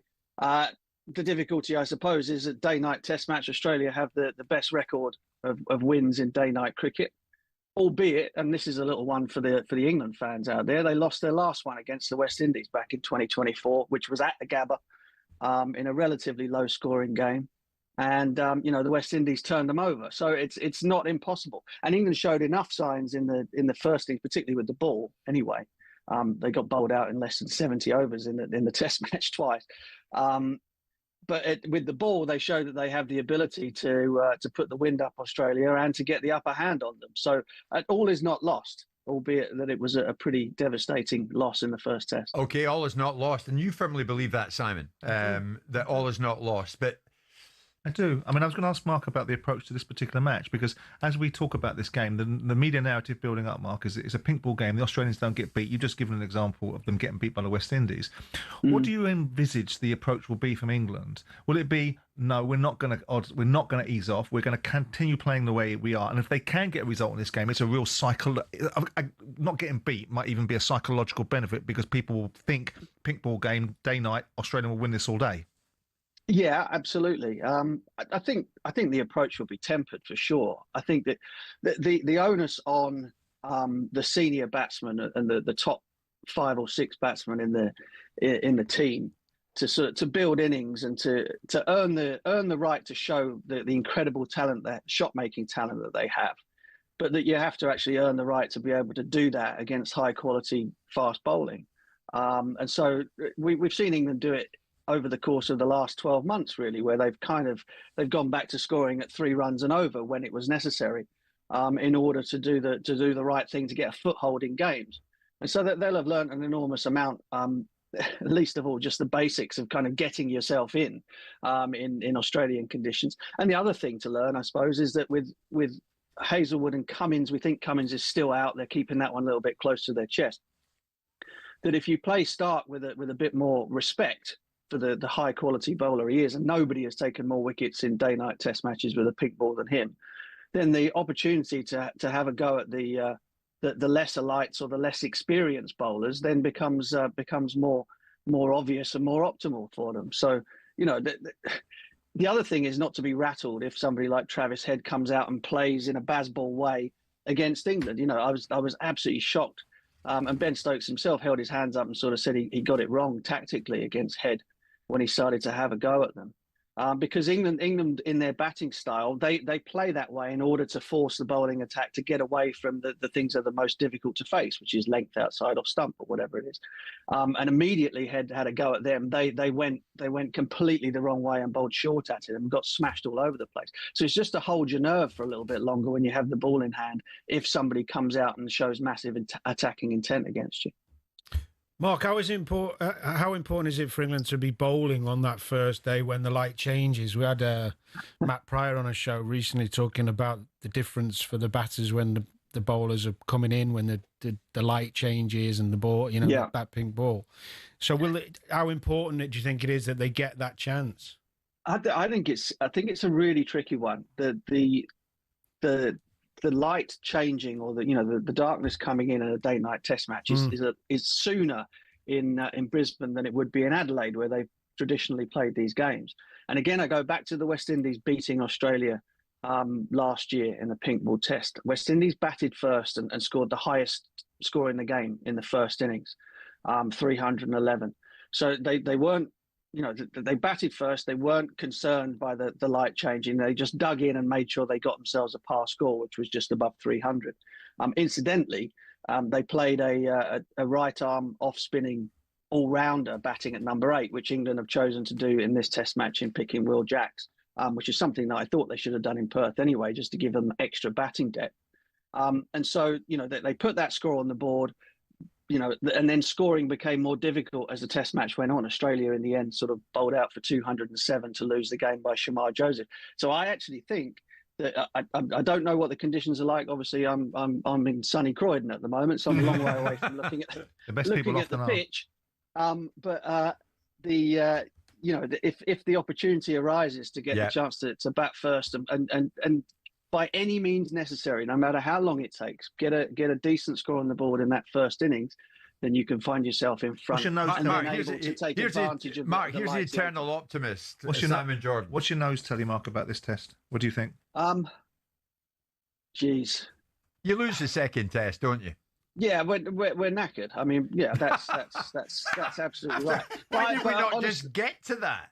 Honestly, I think, as I thought before the first game, and even halfway through it, which ended up being the end of day one, I still think that England have the ability and the talent and the skill in the squad to win Test matches in Australia.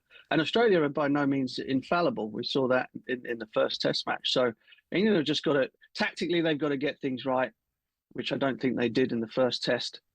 When they get their noses in front, they need to be a hell of a lot more ruthless. And in doing so, they have the skill to turn Australia over. I have no doubt in that. But it's going to take a lot of guts and application on the first day, I think, to get themselves into the test match. Mark Butcher, our man in Croydon, thank you very much indeed. At least there is an element of optimism in there. For all your Ashes content, subscribe to the talkSPORT Cricket YouTube channel and the following on podcast feed.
Erling Haaland says football has taken him to places he could have never imagined. He really is a record breaker, one of English football's true greats of the modern age, and what a finish, what a way to do it. The City man has become the fastest player to ever reach 100 Premier League goals, but questions remain over Pep's defence as his side almost let a 5-1 lead slip at Craven Cottage. It ended 5-4, and Martin Keown has told talkSPORT Fulham should have been braver. You've got to be given that platform by the manager, but when he opened the door to that, Marco Silva, you saw all this wonderful talent coming off the pitch, off the bench, and giving it all, and it was made for a cracking evening. Jack Grealish loves playing under David Moyes at Everton. His late strike means Bournemouth have now lost 4 in 5.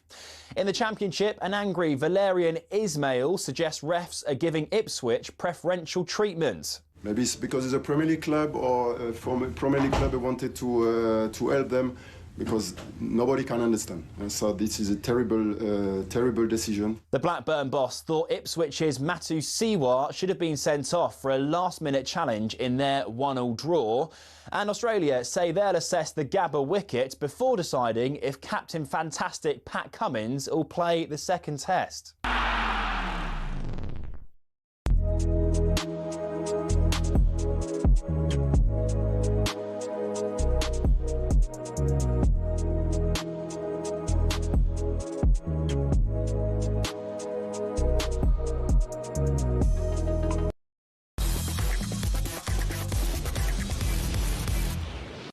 It's showtime on talkSPORT with BetMGM. ready for the golden era of sports betting. Visit betmgm.co.uk or download the app. 18 plus gambleaware.org. It's that time. Sean Martin from BetMGM is about to join us. We're going to look at the whole bunch of games tonight, as well as Martin O'Neill's bow at Celtic Park as interim Celtic manager. We'll get to that. But Sean, good morning to you. I know you want to talk about your beloved Martin, as do we. We'll get to that, as I say. But where do you want to start tonight? Because a whole bunch of Premier League games, and some of them are totally mouth-watering. Do you want to look back at last night first? Morning, lads. Yeah, I think that Romero overhead kick ruined quite a few accumulators last night, including Matt Gibson's, it must be said. Oh, good. He was at pains to stress, though, that he might have got the Newcastle result wrong, but Everton did indeed do the business down at Bournemouth. He stopped short of doing a Jack Grealish and declaring his undying love for David Moyes, but I don't think he was actually too far off that this morning. And then, of course, the Foden and Haaland double act back in full swing down at Fulham. City 5-1 up.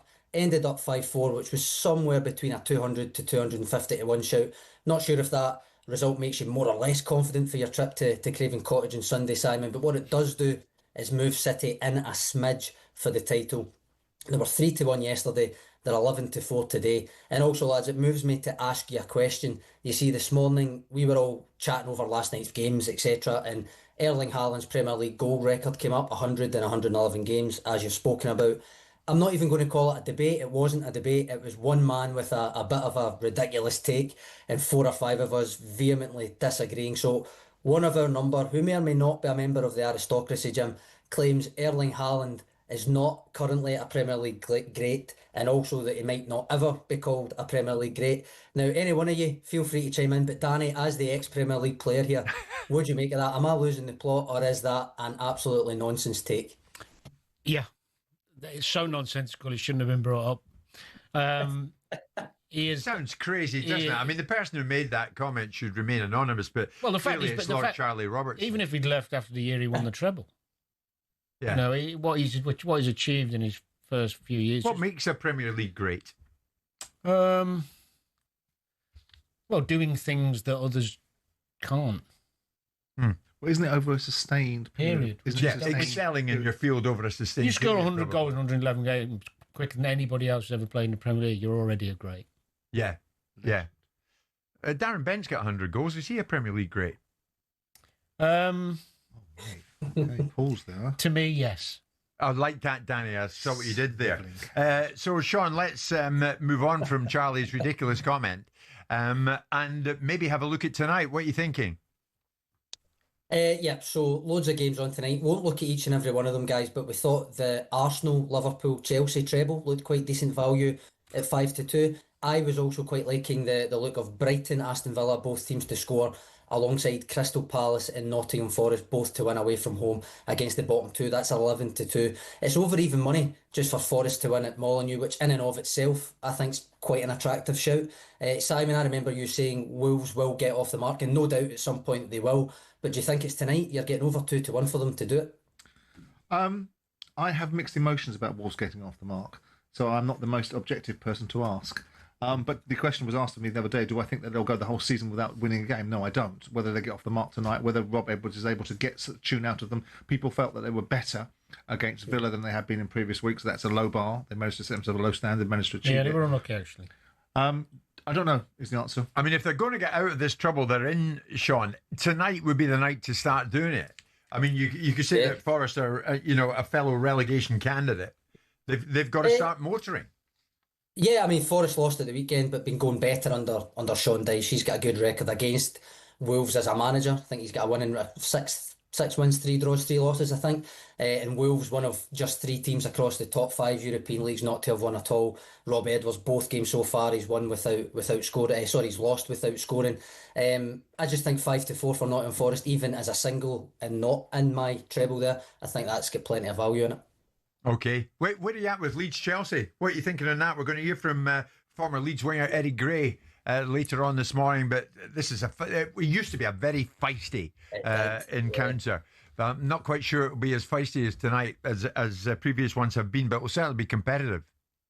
Yeah, I mean, we've got obviously Matt Gibson as you know, big Leeds fan. We've also got a Chelsea fan in the work, and Matt Gibson basically said, I will not be speaking to you until tomorrow sometime to him when we left the call this morning. It did, I mean, That's a boost for that fella. Yeah. I mean, Elland Road's fearsome reputation. I know Simon has spoke about Elland Road and being a difficult place to go, the atmosphere in particular. But they've only won once at home since their opening game. Chelsea lost their first away game of the season and conversely have now gone unbeaten on the road since, I believe. Unsurprisingly, Chelsea odds on 10-13 to win up at Leeds. Okay, well, every single game is live across the talkSPORT network tonight, and the best way to listen is download the talkSPORT app. Martin O'Neill's final game in charge of Celtic tonight on an interim basis. I mean, will you be shedding a tear? Sean, he's done some job, hasn't he?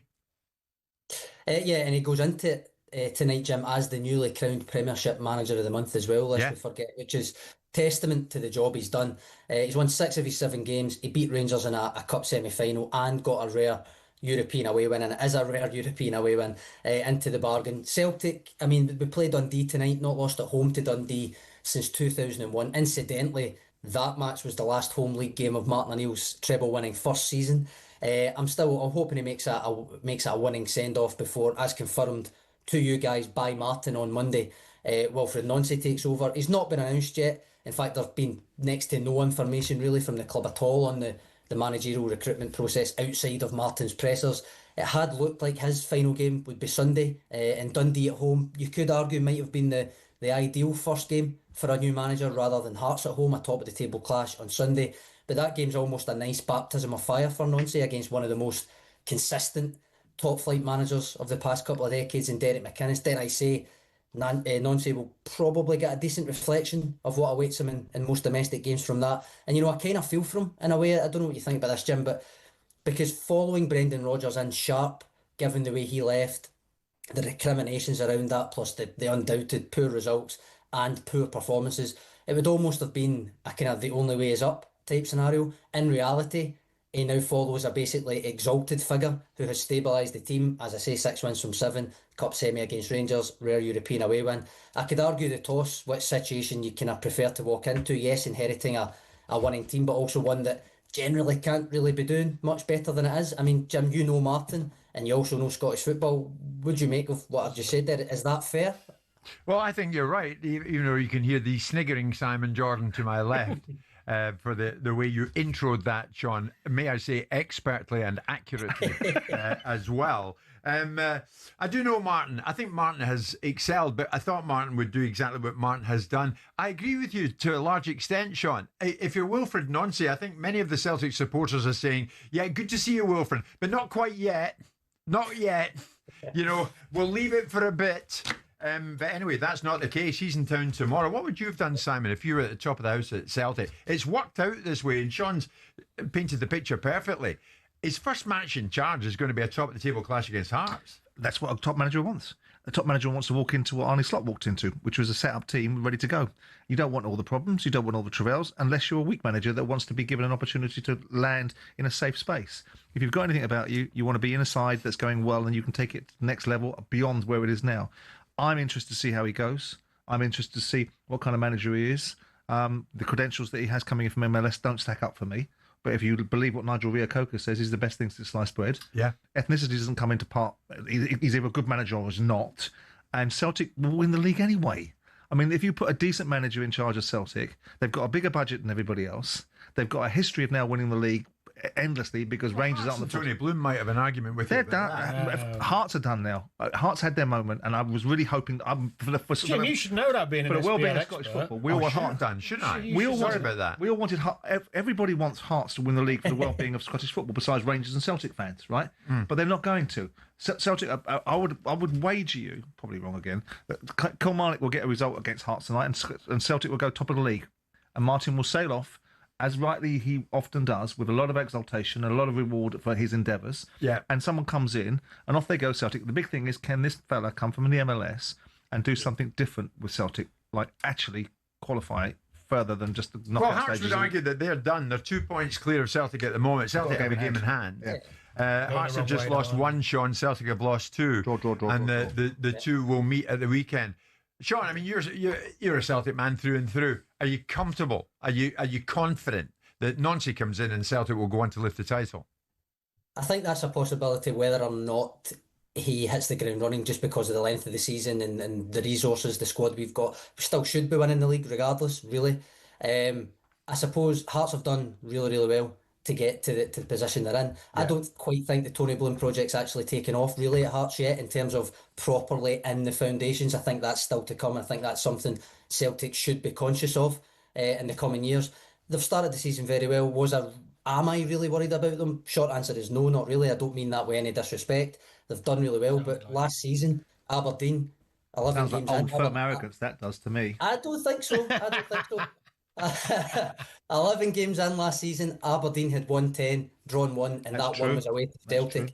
I don't expect Hearts to have that type of fall off the way Aberdeen did last year, albeit it ended in a Scottish Cup win, lest we forget that. But the biggest difference is this season Celtic were, before Martin O'Neill came in, subpar, which to me suggests it's still very much down to what Celtic do and not what another team does. What's happened to Aberdeen, Jim?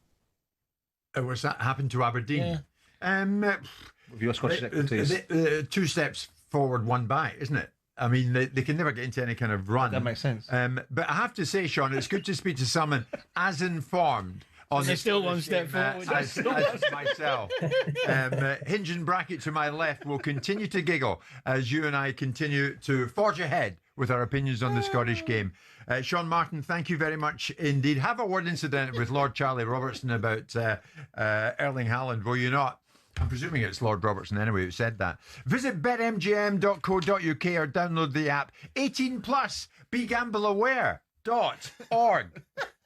It's showtime on talkSPORT with BetMGM. Keep things golden with responsible play at betmgm.co.uk. 18 plus, gambleaware.org.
So, we are almost ready to go. Ian Danter here in the commentary box. It is all about whether Dean Saunders can retain the talkSPORT World Championship.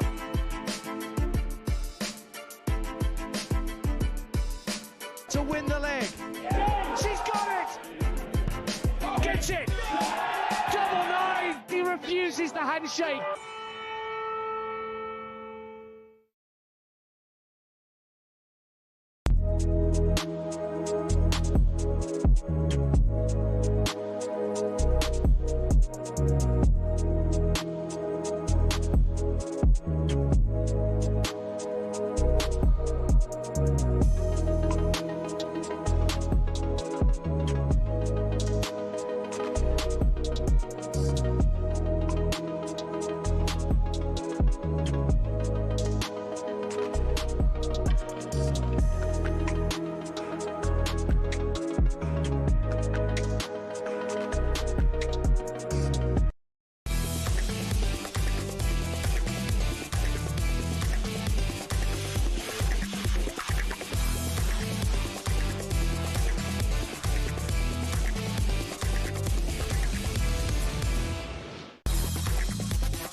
Just a reminder, this Friday, Adrian Durham is going to be hosting World Cup Drive from 4 o'clock in the afternoon, with the draw for the 2026 World Cup taking place during the show. He's going to be joined by Stuart Pearce, Alan Pardew, Charlie Mulgrew and Andy Brassel to bring you full and extensive coverage of the draw as England and Scotland, of course, and the rest of the nations find out who their opponents are going to be over in the US of A. Then from 7 o'clock in the evening, Andy Goldstein and Darren Bent will bring you the World Cup after party with the best reaction and a host of special guests and exclusive interviews.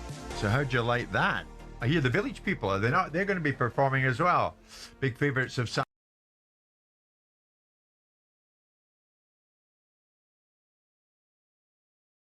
Lying influence. Let's get to another draw that was actually made this morning. The draw for the Rugby World Cup made this morning. And I'm delighted to say that talkSPORT's rugby commentator Andrew McKenna joins us live in the show. Andrew, what stands out for you, mate? What do you want to pick out for us? A very good morning, gentlemen. Well, Morning. let's be brutally honest about this. In many respects, the polls aren't as important as the route through the competition, because we've expanded the tournament this year. So we've got 24 teams for the first time, up from 20, which means we've got 6 pools of 4 teams. Now we've got a round of 16 as well. So quick maths tells you that the top 2 in every pool are going through, plus the 4 best third places as well. So if any of the decent sides don't make it through there, then they've stuffed up massively. So let's be brutally honest about it. So it's all about the route through, and the one that leaps out straight away is that the winner of Pool A will play the winner of Pool B in the quarterfinals, and realistically that means New Zealand playing South Africa. So one of those two are going out at the quarter-final stage. So that is a massive, massive moment in this competition. Lots of people asking, why have we not done this like tennis, saying keep the number 1 seed and the number 2 seed apart and plan to meet them in the final? Well, as I've just said, sadly, there's not a great deal of jeopardy in this competition till very late on anyway. So we really couldn't afford to take any potential jeopardy out of it. Sure. I mean, when you look at Pool F, Andrew, it's a case of how many points might England rack up. They're in with Zimbabwe, Tonga and Wales. Yeah, unfortunately, we are going to see some one-sided games. So with the expansion, it means Zimbabwe are in there, Hong Kong, China are in, Canada. Now, you might remember back to the women's competition when Canada made the final against the Red Roses a few months ago. Sadly, their women's team are light years ahead of their men's team. So we could see some 80, 90-point drubbings in the group stages of this competition. So sadly, the group stages are not going to be essential viewing. But hopefully when it all kicks in, then we certainly will do. But yeah, we've got some fascinating matchups. England and Wales in the same pool for the first time since 2015. That tournament, of course, in England. And we all remember how that one works out. And Scotland and Ireland are in Pool D, the same pool as each other for the 4th time and the 3rd tournament in a row. It's almost like they come as a joint package. Oh, my goodness, yeah. Scotland, Ireland, Portugal and Uruguay. Interesting group in itself. Andrew, here's one from me to you. Why is the draw happening now? There are 2 years to go. I knew this was coming. Actually, Jim, we've been far more intelligent. The last time we did a draw, we did it 3 years out. So we're moving towards it. Honest answer, I've no idea. They just like to be organised. The thing about it, so that when they last did it 3 years ago, they do the draw and the seedings based on your world rankings at that point. Now, of course, I'm sad to use this example, but you look at Wales, in the last couple of years, their ranking has fallen through the floor. So if you do it too far out from the tournament, you don't actually get an accurate reflection of where that team is. Maybe we'll move it to 18 months for the next tournament, which is in the USA in 2031. But yeah, I think, as you mentioned, the Football World Cup draw is on Friday for a tournament that's in a year or so's time. That's months away. Yeah. Maybe there's something that rugby could learn there. I mean, it is crazy, isn't it? Well, there was loads of contention. The lineups will be totally different. It was 24 months down the line. Yeah, but the football draw is done because of the qualification. Yeah. But if there's no reason to do it 2 years before, why would you? Well, there must be a reason, mustn't there? There must be some sort of marketability aspect, avoiding playing one another in friendly games of something of that nature. If you've drawn one in the World Cup. Last time they did it 3 years before, I remember lots of contention. Well, what's the harm? I mean, okay, the seeding side of things, but it changed because some of the teams in the last one, they ended up. It was a lopsided half and half draw. Yeah. Whereas only one good team was on one, all the others were, because of the way it got over the 3 year period. Right. Okay. Basically, it boils down, Andrew, to who's the team to beat. I mean, come the final, Africa. Who can you put the house on being there? Well, I think I just heard Simon say South Africa. And let's be brutally honest about this. South Africa are number one in the world rankings. Second is Daylight. And third is everyone else. So South Africa's second team would give everyone else a run for the money. We saw what South Africa's second team did in Cardiff on Saturday. So they are head and shoulders the team to beat at the moment. New Zealand have fallen away from where they are. So at the moment, if you were to do it on the basis, and this might be perceived as an Englishman being parochial, but at the moment you would say a South Africa-England final is the most likely, because New Zealand, South Africa and France are all in the same half of the draw. So in other words, you are going to lose one of New Zealand and South Africa in the quarterfinals and then one of the winner of that against France in the semi-final. So there's an awful lot of talent, as Danny just mentioned, in one half of this draw, even though we've done it this way again. The England half of the draw, they're looking at Ireland or Argentina in that. So you would feel a bit more comfortable being in that half of the draw. I see. So you're looking at it and you're thinking, common sense tells you South Africa, England in that final. Didn't mention Scotland there, did he? I think you're wrong, Andrew. It stands out a mile. Scotland-Chile final. Thank you so much, Andrew McKenna, for being with us. We'll all get used to that draw having been made this morning, the World Cup. We'll get used to it over the next 2 years. It's Jim White, Simon Jordan and Danny Murphy, who knew surprisingly quite a bit about the World Cup draw in the field of rugby. And we're live in talkSPORT. Why are you staring at me? I'm always paying attention to you. Courtesy of Selco. It's where the trade goes.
talkSPORT Sports Update, powered by the Nissan Van range, helping business owners to work better and live better. Search Nissan Vans or head to your local Nissan Van Centre.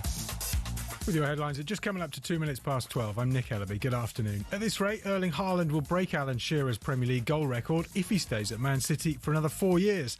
Haaland scored 100 in 13 fewer games, but Simon Jordan thinks comparisons are unfair. Shearer only played in a Blackburn side that was for a period of time elite. He played in a brand of football where it wasn't accepted for the top players to be scoring the amount of goals that they seem to be scoring, whether it's Lewandowski, whether it's Harry Kane, or whether it's Erling Haaland.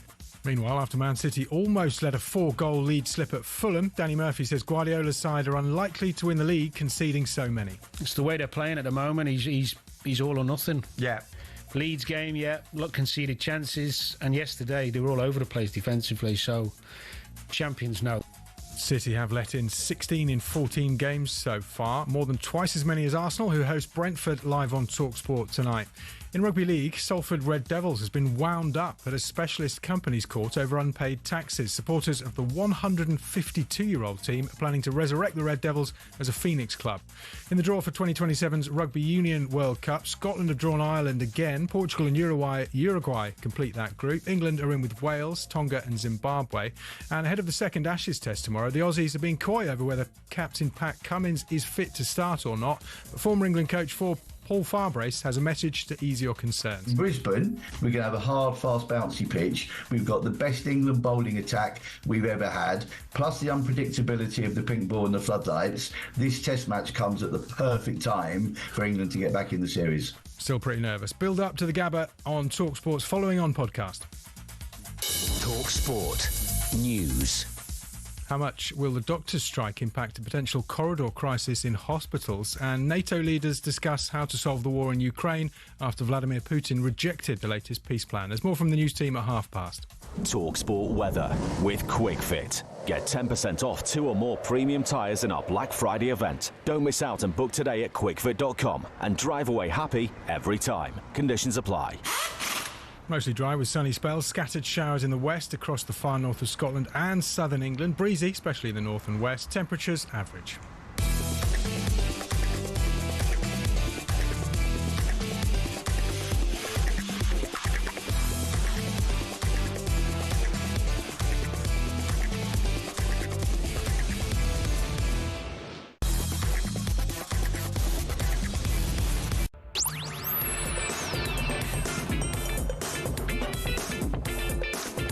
Good afternoon, everybody. It's 4 minutes past 12 noon. It's now officially Wednesday lunchtime, Wednesday, December the 3rd. It's Jim White, Simon Jordan and Danny Murphy. A lot to get in our final hour.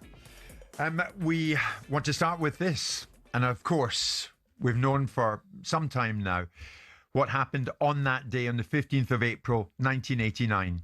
97 men, women and children were killed as a result of the crash at the FA Cup semi-final between Liverpool and Nottingham Forest at Sheffield Wednesday's Hillsborough Stadium on that date in April in 1989.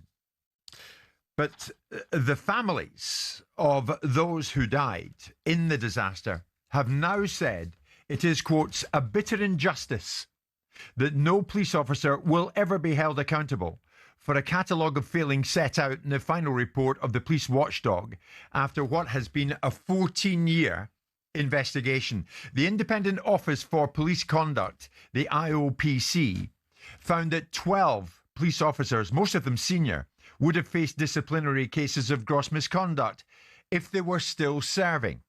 10 of the men, whom the IOPC said would have faced gross misconduct cases, were in the South Yorkshire Force, including senior officers responsible for safety at Hillsborough. But no former officer will face disciplinary proceedings because they've all retired. Some, including Peter Wright, the Chief Constable of South Yorkshire Police at the time of the disaster, some of them, including him, have died.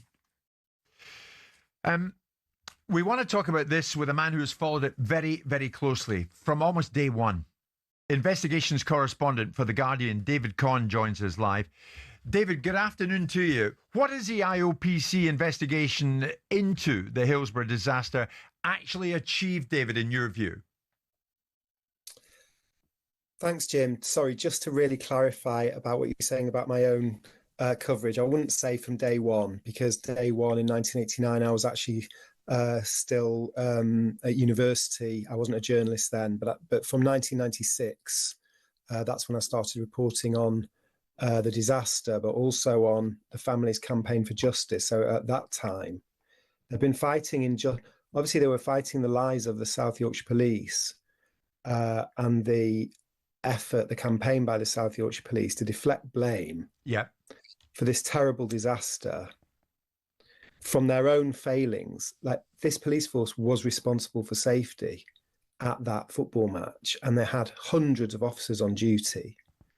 But as we know, the terrible story that instead of admitting their responsibility for the catastrophic failings that were made, they sought to effectively deny responsibility and put the blame onto the victims, onto the people who'd suffered this terrible crush on the day, and accuse them of all kinds of misbehaviour. I mean, there was the initial lie, which was a complete lie, that they had forced open an exit gate, which went around the world. It was broadcast on the media because it was passed to the media in minutes, and obviously that was a complete lie, and the officer in command had ordered the gate to be opened.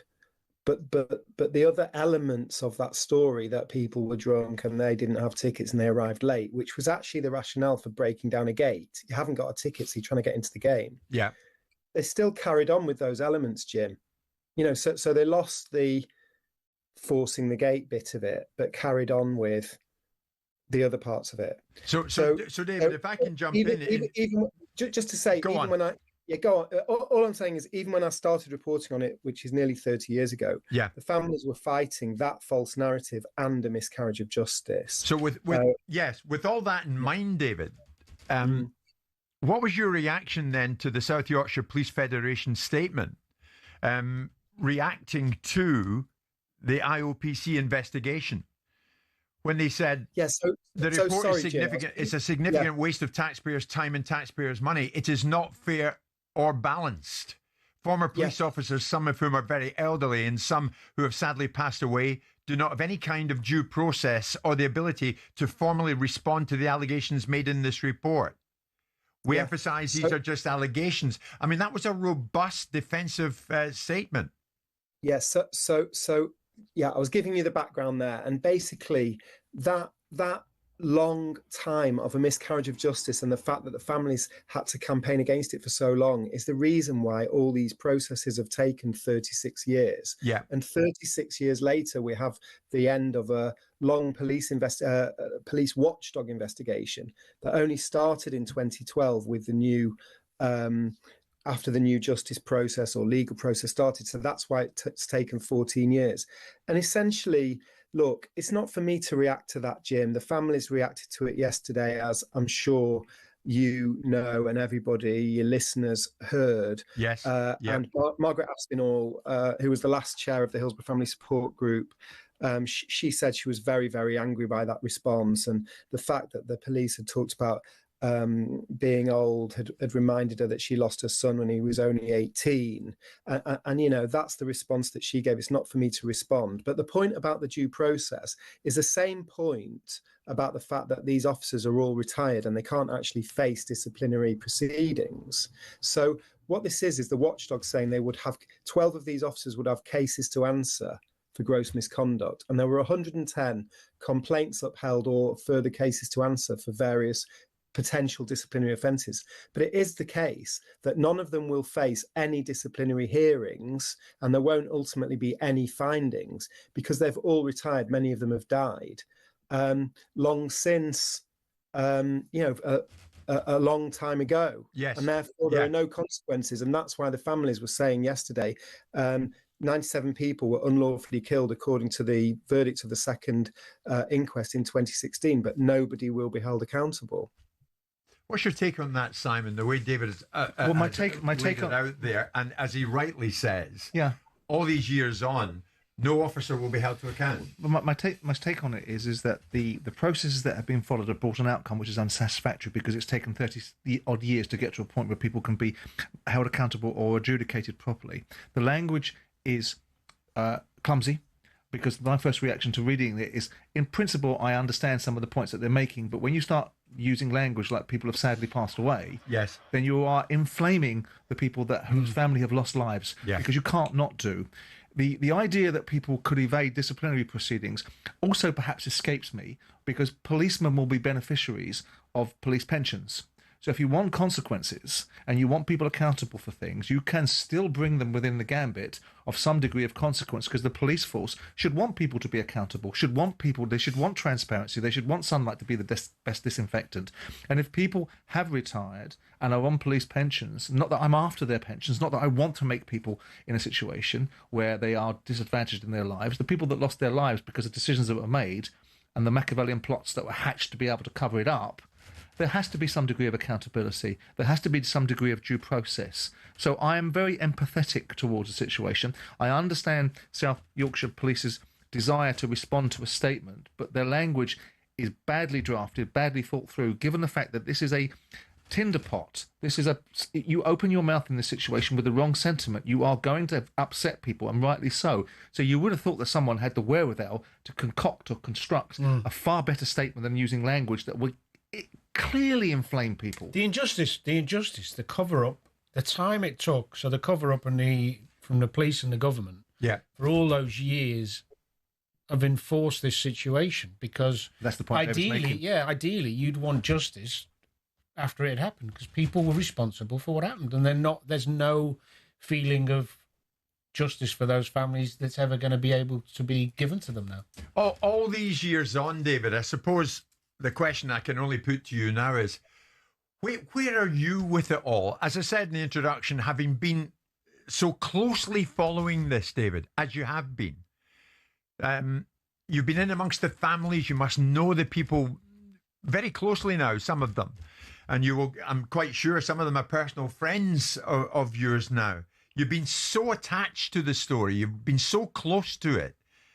At this particular time, where is your mind with everything that has happened since that day back in April 1989? Where are you with it? Well, my dominant feeling yesterday, of course, I know many of the family members, and I've got to know many of them over the years. And obviously, their situation, what they've been put through, the grief that they've suffered, but then having to fight against a false narrative and fight the legal system, like bang your head against the brick wall, against the legal system for so many years.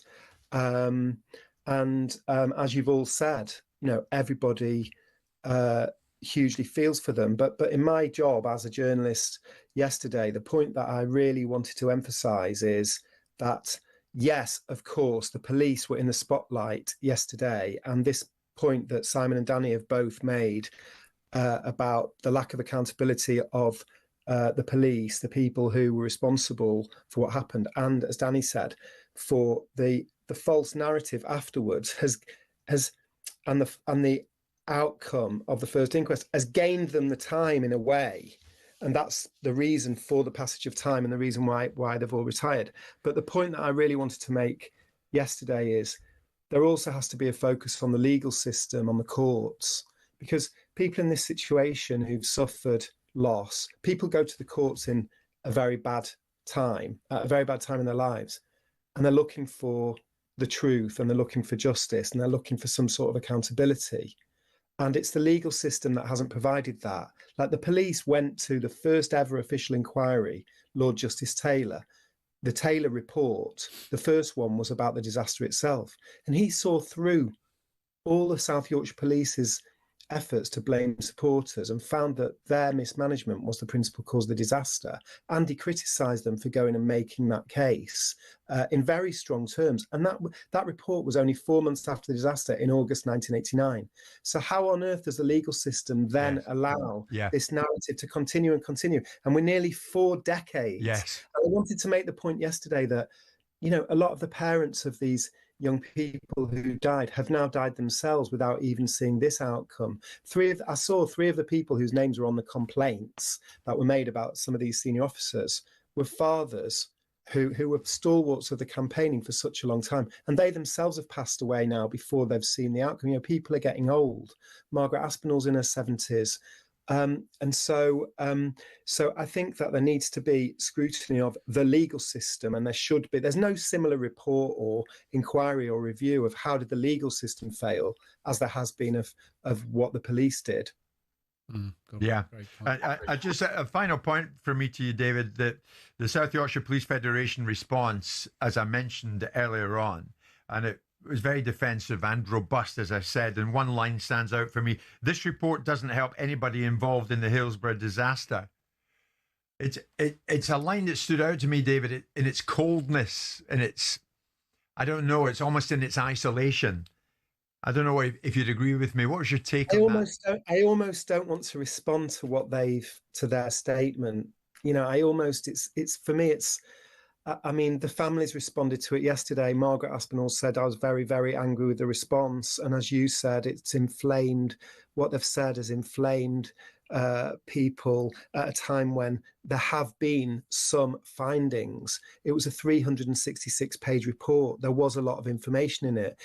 Even though no one can face any proceedings, it was actually quite a landmark in its own way to see Peter Wright, who was Chief Constable of the South Yorkshire Police at that time, a very powerful police chief in the 1980s, finally being named 36 years later. He died 14 years ago, but finally being named 36 years later. And they said he would have had a case to answer for gross misconduct for seeking to minimise the responsibility of South Yorkshire Police and deflect blame onto the Liverpool supporters.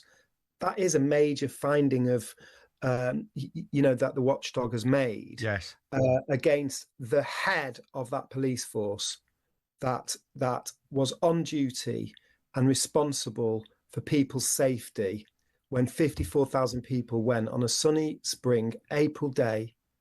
We can all see the Kenny Dalglish documentary that's been made now, which is superb. Yes, I saw it the other night. You almost argue, with the greatest of respect to all the teams that went before, that Liverpool team at that time was perhaps the most exciting of the period of success that Liverpool had had. And all these people, when they talk about the day, the survivors, they talk about just how the high spirits they were in, how excited they were to be going to the match and watching Liverpool heroes. And we all know the terrible crush, the terrible disaster that happened. And, you know, it was a finding that the chief constable of the force would have faced a case to answer for gross misconduct. And I think, you know, that's the point to emphasise, as well as the fact that, unfortunately, none of them can actually face proceedings and be held accountable. David, investigations correspondent for The Guardian, David Conn, thank you so much for being with us, David. Hillsborough, all these years on. It's Jim White, Simon Jordan, Danny Murphy on talkSPORT with Selco, where the trade goes.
and welcome to talkSPORT Goals. We're taking you through what should be another busy day of football.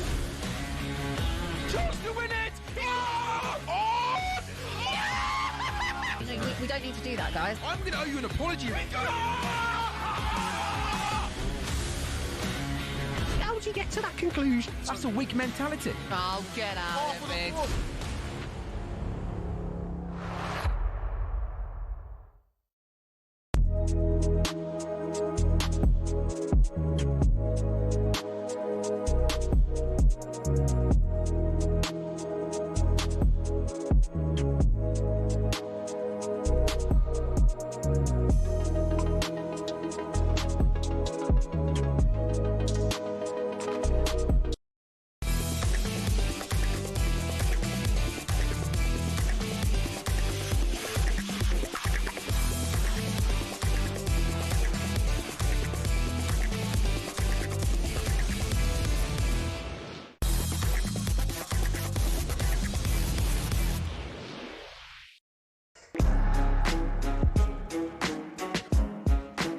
It is Wednesday lunchtime. It's Jim White, Simon Jordan and Danny Murphy, and we are live on talkSPORT. Also live, of course, on your TV, even Prime Video, wherever you want to watch this show, you can watch it, and you can see us here in the studio on the 17th floor of the News Building here at London Bridge. One of the matches tonight, a standout, in my view, Brighton against Aston Villa.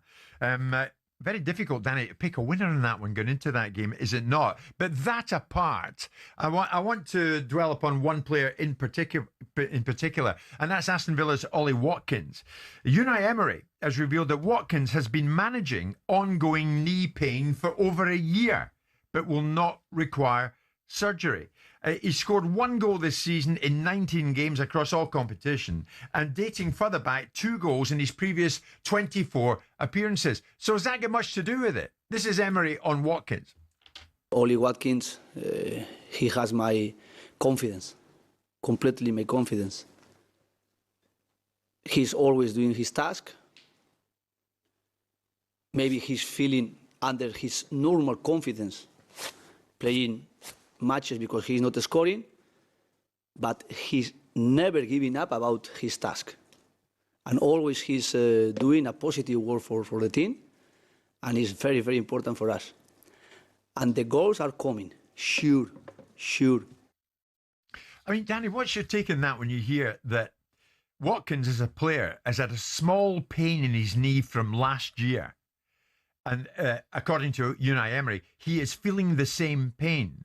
And yet he still plays on a regular basis, and yet he still tries to get to the level that we once knew Ollie Watkins had got to, and hence made him one of the hottest properties in the Premier League. Well, I think as you get older, most players play lots of games with pain. And I remember my last 4 years of my career constantly having an Achilles issue. And 4 years? Yeah, off and on, injections constantly. So it's normal. I think he's right in what he's saying. He's one of those centre forwards that even when he's not scoring, he contributes because he plays high up the pitch. He gives the space for Rodgers and the other lads. And the run they've been on, to be fair, has been outstanding. They've been, after their early form was disappointing at the beginning of the season, there was a few question marks. God knows why, because we know how good a coach he is. They've been on a terrific run of form. And Ollie Watkins has contributed to that. You know, he's always running the channels, always harassing defenders. He plays his part, and I think he's right. The goals will come. He still gets him. So he doesn't look injured. Having said that, they've had to make him to a certain extent a special case. He says we want him to get to his best fitness with no pain and playing consistently. For example, on Monday he didn't train, but he worked inside just with physios. So there's a different approach with Ollie Watkins that I didn't understand, I didn't appreciate. No, and I think it's good that the manager's brought it to air because it gives the Villa fans a little bit of understanding if there is any criticism. I mean, I played at Tottenham with Ledley King. I mean, he trained once a week. Did that for years and still played at a really high level. So it depends on the individual. I don't see it as being a big issue because when I watch him play, as I say, physically, he still looks pretty sharp and he's still getting in good positions. I think we'll see him get better. I think if they are managing it and he's having days off, you'd like to think it's going to improve. Yeah. I mean, he was a player. I remember you, Simon, used to rave about Ollie Watkins. And I liked him. He was right up there. But this takes us into another kind of thought process. Yeah, well, he's 29. I mean, he's a 14 goal a year goal scorer, isn't he, in the Premier League, which is not prolific. But then again, he's not been in the side. I mean, if you look at Aston Villa's big problem this season, they scored 16 goals in 13 games. That's great that they're third in their group in the Europa League or in the Europa League table and fourth in the Premier League. That's all good. But the bottom line is that in order to go further, they're going to need to score more goals. He's not a prolific goal scorer. He's an honest player. He's a talented player. I liked him at Brentford because I thought he was a good player at Brentford, and the transition up to Aston Villa was a good move for him. I don't think he's a world beater. And I know that I made an observation a couple of years ago about him playing against Arsenal when he went up there and scored. Yeah. And took great delight in ramming that back down our throats. Yes. Look, there was a spell where him and Duran were pushing each other. Yeah. And it seemed to push him. And they were both at it. Who's going to play? Yeah, and one would play, and then they got Duran obviously went off to Saudi. Yeah. They haven't really replaced it with the same quality, and then they lost Rashford. He used to write the headlines, Danny, didn't he? On when like at the Euros, for example. Yeah. In the semi-final against Holland. Still got a chance. He's writing headlines of his own. If he gets back to what we know he can, he's still got a chance of getting in the England squad. Yeah. Brighton Villa, who wins it? Where's it at, Brighton? Is it Brighton? Yeah, you'd fancy Brighton to edge it at home, but Villa have been on a good run. I'd say draw, actually. Let's go draw. Yeah, fourth v fifth. Do you want to give me your... Draw's a safe bet. Your forecast? Because you're never that far away. I was very good about the Tottenham result yesterday, wasn't I? I think Villa win. Really? Love it. He's gone on a win. Just because it's Brighton, who were in Ian Hart's book praising you earlier on.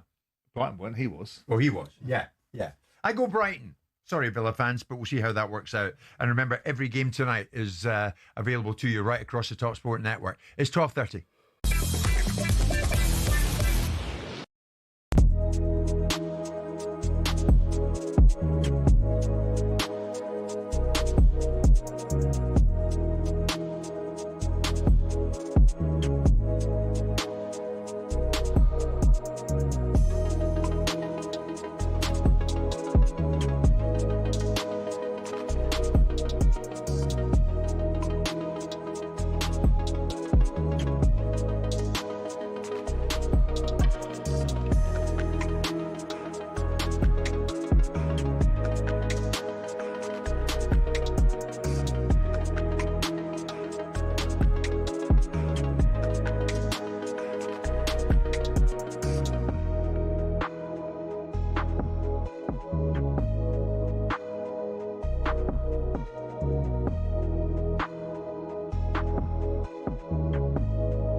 Erling Haaland says football has taken him to places he could have never imagined. He really is a record breaker, one of English football's true greats of the modern age, and what a finish, what a way to do it. The City man has become the fastest player to ever reach 100 Premier League goals, but questions remain over Pep's defence as his side almost let a 5-1 lead slip at Craven Cottage. It ended 5-4, and Martin Keown has told talkSPORT Fulham should have been braver. You've got to be given that platform by the manager, but when he opened the door to that, Marco Silva, you saw all this wonderful talent coming off the pitch, off the bench, and giving it all, and it was made for a cracking evening. Jack Grealish loves playing under David Moyes at Everton. His late strike means Bournemouth have now lost 4 in 5.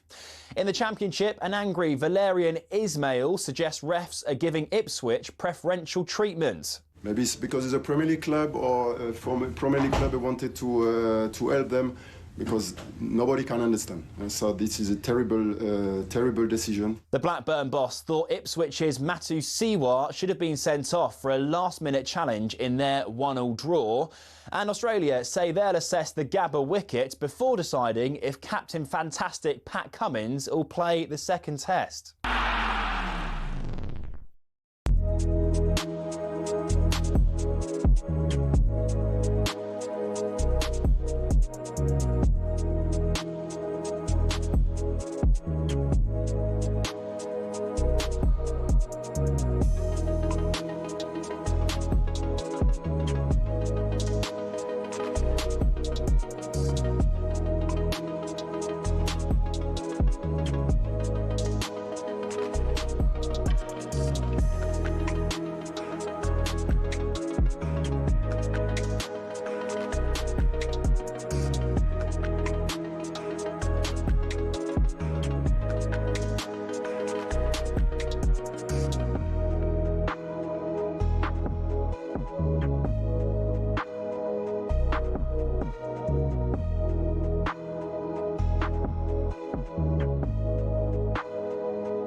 Step up to the Oki and win on talkSPORT. Yep, we're a week away from the talkSPORT Darts Presenter Trophy, and this is your chance to be there. You and a mate could be the only members of the public allowed in next Wednesday, the 10th of December, here in London, as 8 of talkSPORT's biggest names take to the Oki. You can be right there with them and rub shoulders with your favourite talkSPORT presenters. The very next day, you'll be heading to the opening day at the PDC World Darts Championship. Have 2 nights in a hotel covered and $2,500 in cash. Suddenly it gets interesting. For your chance to win, text WIN to 83338. Text costs £2 plus your standard network rate, or call 0343 423 9761. Lines close at 4 o'clock tomorrow. That's when you'll need to answer if your phone rings. 18 plus UK, excluding Northern Ireland. So for your chance to win, text WIN to 83338 now. This is a network promotion. Full terms and conditions at talksport.com. One of the Premier League matches tonight, Elland Road. Leeds up against Chelsea. Wow. And that one is a game that has a bunch of ramifications, both at the top and the bottom of the Premier League table. But it's also a game, and Simon, it made me think back. Do you remember some of the games from previous years and some of the tough tackling that used to go on in them when Leeds United had players like the great Billy Bremner, Norman Hunter, Johnny Giles, and Chelsea would pitch up with people like Ian Hutchinson, David Webb, and Ron Chopper Harris. One player who used to feature regularly in the Leeds side at that time was Eddie Gray. Scottish Eddie Gray, of course, a great winger and a great player for Leeds United, still a club ambassador to this day. And I spoke with Eddie ahead of tonight's match, and I said, so that fixture and all the tough tackling that went on in it, what memories does it bring back? Pretty tough games, Jim, you know, physically, and a lot of great players on both sides. Tough challenges, no quarter asked and none given. Tell me about the rivalry, the intensity of that fixture. I mean, I think back to 1970 in the FA Cup replay. Oh yeah, I mean, there was a lot of rivalry because it was a north-south thing as well, Jim. You know, I was coming through the north and Chelsea for London, and they had a lot of great players at that time as we did, and there was a lot of rivalry between both the sides, and we used to have some great battles, you know. But unfortunately, I think the one you want to talk about, they come out on top in the end. They did. And you played in a side that had Billy Bremner. He could bite people's ankles. They, amongst others, had Ron Chopper Harris. Some of the tackling then, Eddie, honestly, when you look back on it, you think, how on earth was it allowed?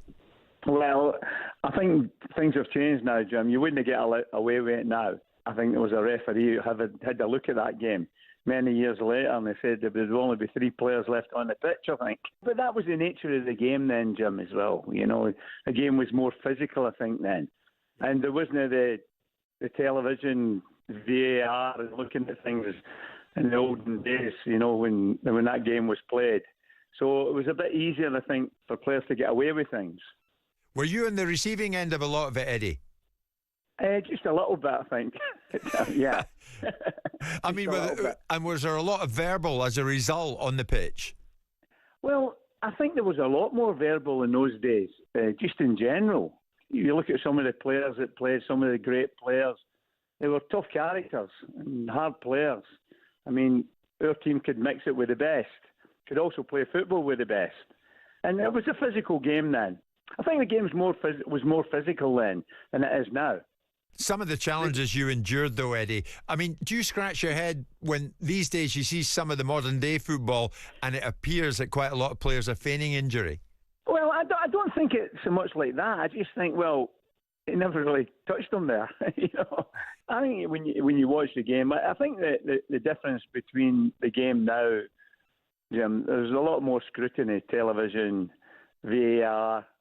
I think it's more difficult, I would say, for players to get away with challenges as it was, you know, then when, you know, players were, you know, some of the challenges, you know, like were incredible, you know. But they got away with it then because there wasn't the scrutiny of the television. Well, here we are again all these years on, and it's Leeds United Chelsea. What have you made of Leeds so far this season, Eddie? Yeah, okay. I mean, it's a tough jump up to the Premier League. Coping all okay, but we need a few results. I mean, you look at the league table, you look at the position we're in, it's going to be difficult for us. But I think there's enough quality at the side to survive. You're in and around the relegation zone, down in the bottom 3. Is that where you might have expected to be, Eddie, in all honesty? Not really. I was expecting a little bit more. But realistically, when you look at the Premier League and look at the quality of the players, who are players coming up for the Championship, it's a big leap. It's a big jump. And, I think the thing about it is most teams you play against have got 3 or 4 real quality players when you're playing in the Premier League. And that's the difference between the Premier League and the Championship. Some of the Leeds fans seem divided on Daniel Farke. Is that fair comment? It may be, but I think the manager's done a great job for the football club. You know, I think he's done a terrific job. I mean, it is, as I said to you earlier, Jim, it is a big jump, jumping for the Championship to get into the Premier League, the quality of the players you're playing against, it makes it more difficult for everybody. But, I think Daniel's done a good job for the club. It would be something if Leeds can get something out of this game, Eddie. Do you think they're able to disrupt Maresca's Chelsea at this time? Well, I think Chelsea are going very well, as you know. You look at the position in the league. But I think the thing about it, you come into Ellen Road, a night match, the crowd right behind them, we can make it difficult for any side. Eddie Gray speaking to me ahead of tonight's Leeds-Chelsea game. I'm a big fan of Eddie's and Bremner and Lorimer and people like that from all these years ago. My God, Simon, when you see the tackling there. Oh, absolutely. When the Ron Chopper Harrises of the world and the Norman Hunters that came on there and afterwards to some extent, you watch those sort of games. That's why I always remark about Georgie Best that time, because of the players he had to play against. And Eddie Gray was of that same sort of era. Yeah. Socks around his ankle, jinky little winger. Yeah. He used to take players on. And, that Leeds side, I was telling earlier on about the Gallic influence, from the centre of midfield, Johnny Giles, the Peter Lorimer, the goalkeeper David Harvey, the centre-backs that they had. It's got something to be said about it in that period of time. But those games. Yeah, I mean, this is a whole lot different all these years on. Leeds Chelsea tonight, Danny. Before we get to you, Maresca's been speaking about it, and of course they've played big games of late of Chelsea. They played Barcelona. They played Arsenal. But as far as the game against Leeds tonight is concerned, just the same, and they give the opponent every respect. I think Leeds and Bournemouth, both games, especially away, they are difficult for Chelsea, but they are difficult for any team.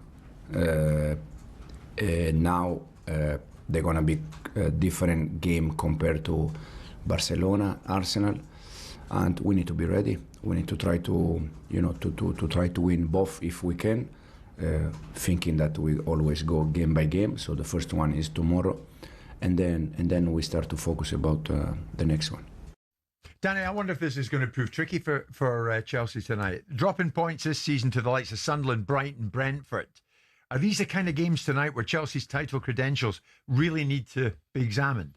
Yeah, I think so. Especially after two brilliant performances against such quality opposition. You don't want it to be after the Lord Mayor's show, and have a flat performance. Chelsea have on occasion done that this season. If you think of a bit of momentum, then they lose at home to Sunderland. The Brighton game you mentioned, they lost at home. So it is a test for them, because Leeds have actually, although they've lost they've on a bad losing run, but the last two games they lost at home to Villa, played quite well, got done by a bit of magic from Morgan Rogers, and they lost after a tremendous performance second half at City, where it could have gone either way. So it will be a test for them. The only thing you'd say is, with Chelsea's firepower at the moment and the confidence they have, Leeds do give up chances. Leeds will try and win the game. They'll go after Chelsea. They won't be pragmatic and sit on the edge of their own box. So they will give up chances, and just think Chelsea's firepower will outgun Leeds. Are you surprised, Danny, there's a degree of disgruntlement amongst the fan base towards Daniel Farke?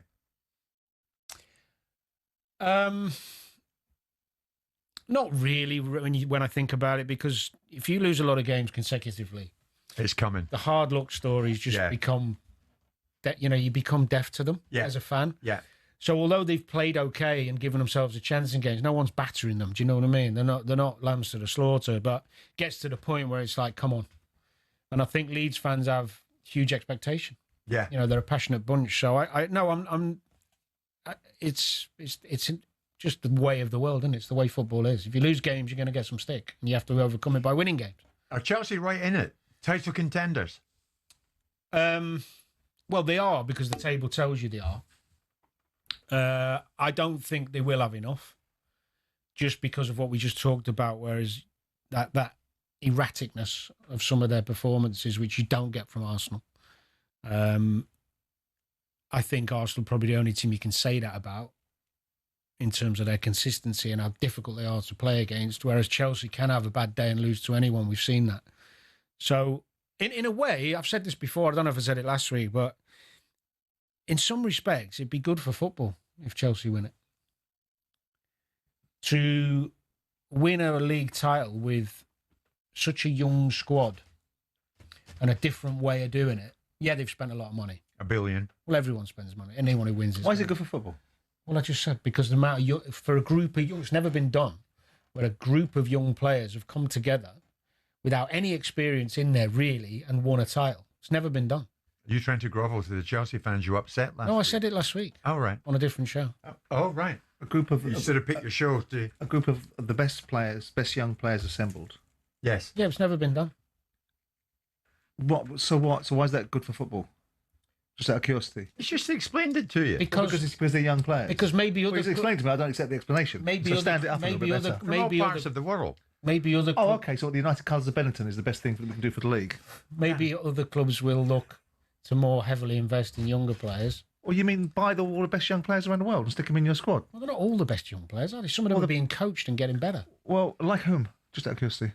Well, are you telling me Fernandes hasn't got better since he's been there? He's an Argentinian World Cup winner. Is he a young player? He was playing in Portugal for Benfica. But notwithstanding that, he was still the Argentinian a World Cup winner. He's not exactly. You say World Cup winner. He didn't start for Argentina till the middle of the tournament. But he was still in the Argentinian He took a big risk on getting him. And Maresca's worked with him. Over the last 2 years, he's become a really good player by being coached. I would think and playing with better players. That Arsenal actually winning the league is better for football, given the fact that we've seen Chelsea's dominance of English football bought and paid for in a slightly cynical fashion at times. Yeah. And we've seen Chelsea being sanctioned in the past for their stockpiling of young players and the way that they've abused the system. And whilst I'm a fan of what Chelsea are doing and support some of their views, I don't think it's great for football that they win the league. I think the best team wins the league is good for football. If the best team wins the league, it's good for football. Yeah, that's fair. I also think you talk about Arsenal when you got the English contingent of players in the Arsenal side. Do you think it's 2 steps forward and 1 step back of Chelsea? It looks that way to me. I really identified with what you said there, Danny, because after all, you're a football person. How have you been, Simon? Leeds against Chelsea tonight. You can hear it on the talkSPORT app.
Hello and welcome to talkSPORT Goals. We're taking you through what should be another busy day of football. Chance to win it! We don't need to do that, guys. I'm going to owe you an apology. How would you get to that conclusion? That's a weak mentality. Oh, get out of it.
For the last time today, it is Jim White, Simon Jordan and Danny Murphy, and we are live on talkSPORT. Mr. Murphy is hightailing it out of here because he has got TV work tonight. It's a massive night in the Premier League, some big, big games.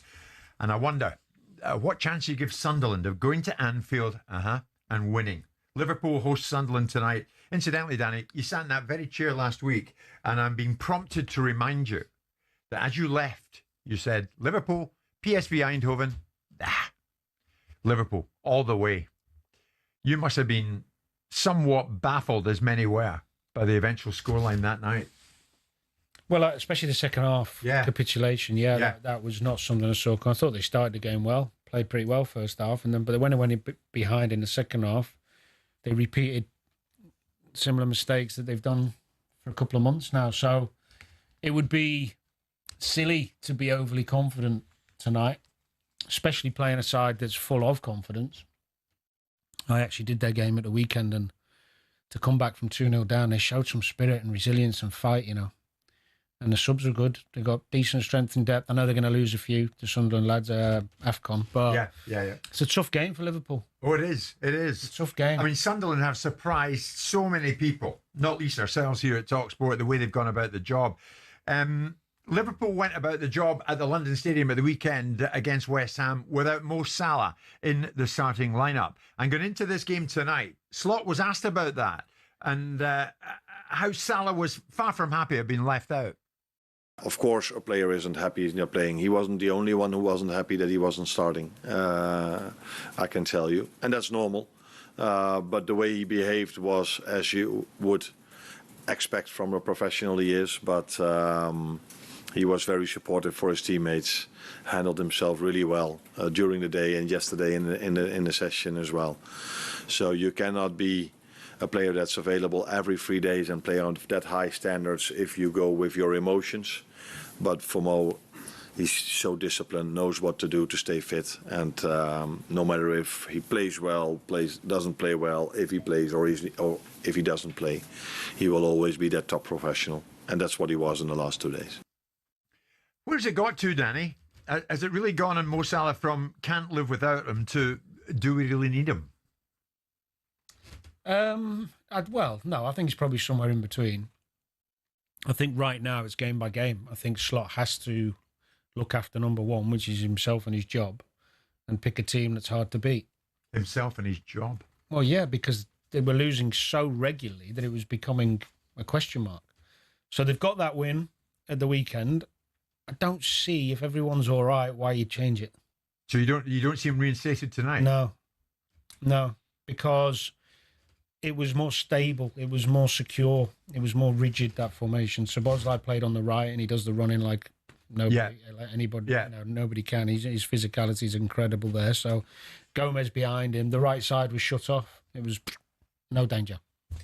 Left side was a little bit more vulnerable, but not really. The shape was good. They weren't as cavalier in their attacking. They didn't make that many chances. But that's when you're struggling, that's what you have to do. I'd be amazed if he went back to being more expansive. And you said there, from Slot's point of view, he's got concentrating the job in hand and his job. Well, yeah. In other words, holding on to his job. And I want to touch on that before we go, because Jimmy Carragher, before the West Ham game, in his Telegraph column, Arne Slot has a week to save his job. It's hard to believe that sentence is being written, but Liverpool's next three, West Ham, Sunderland, Leeds, anything fewer than 7 points will make an already unacceptable situation untenable. So they get three in the bag at West Ham. But is it that dire? I think that's about fair. Yeah, I think he's probably spot on. So he's looking for another 4 points from two. Minimum. Yeah. Sunderland and Leeds. You're playing a promoted side at Anfield where you've for a couple of years now, the form's been tremendous. You can't lose that game. So he's got 3 tonight. If he draws against Sunderland, draws against Leeds, is he gone? I don't think so. But I think from a fan's perspective, the disappointment and the question marks will grow. Because if you can't beat either of those teams coming up, there's got to be huge questions. Yeah. With the quality they've got in the squad. I think, Simon, having got 3 against West Ham, sorry, Sunderland and Leeds fans, they will crack on with 3 and 3 makes 9. Maybe. And then the turnaround is complete. I mean, Sunderland are a very strong side now, full of belief. They won't fear going to Liverpool. They won't fear going to Anfield.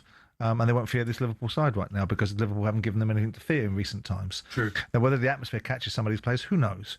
But I mean, look, Jamie makes a point. It's a reasonable point to make that if you don't beat this opposition, you're in jeopardy. It depends upon the mindset of the ownership. If they believe in Arne Slot and they believe that he has the right to find his way through it in the same way that the Manchester United ownership believes in Ruben Amorim. Well, what would the problem then if they lost all three? No, what he said was if they don't get 7 points. So this hold Jamie accountable for what he actually said rather than giving him an out. The fact is that it's a difficult game tonight against Sunderland. Sunderland will make it difficult. And it wouldn't be a surprise to anybody if Sunderland come away from Anfield with a result. And I mean a result, which is a win. And then that means pressure. Yeah. Okay. Absolutely. Huge. Danny, good man. I will watch for you on my telly later on tonight. As for you, I want to thank you. You're welcome. Simon Jordan with me live at this lunchtime. So are we. It's 1 o'clock and we're live in talkSPORT. Thanks for listening. Courtesy of Selco, where the trade goes.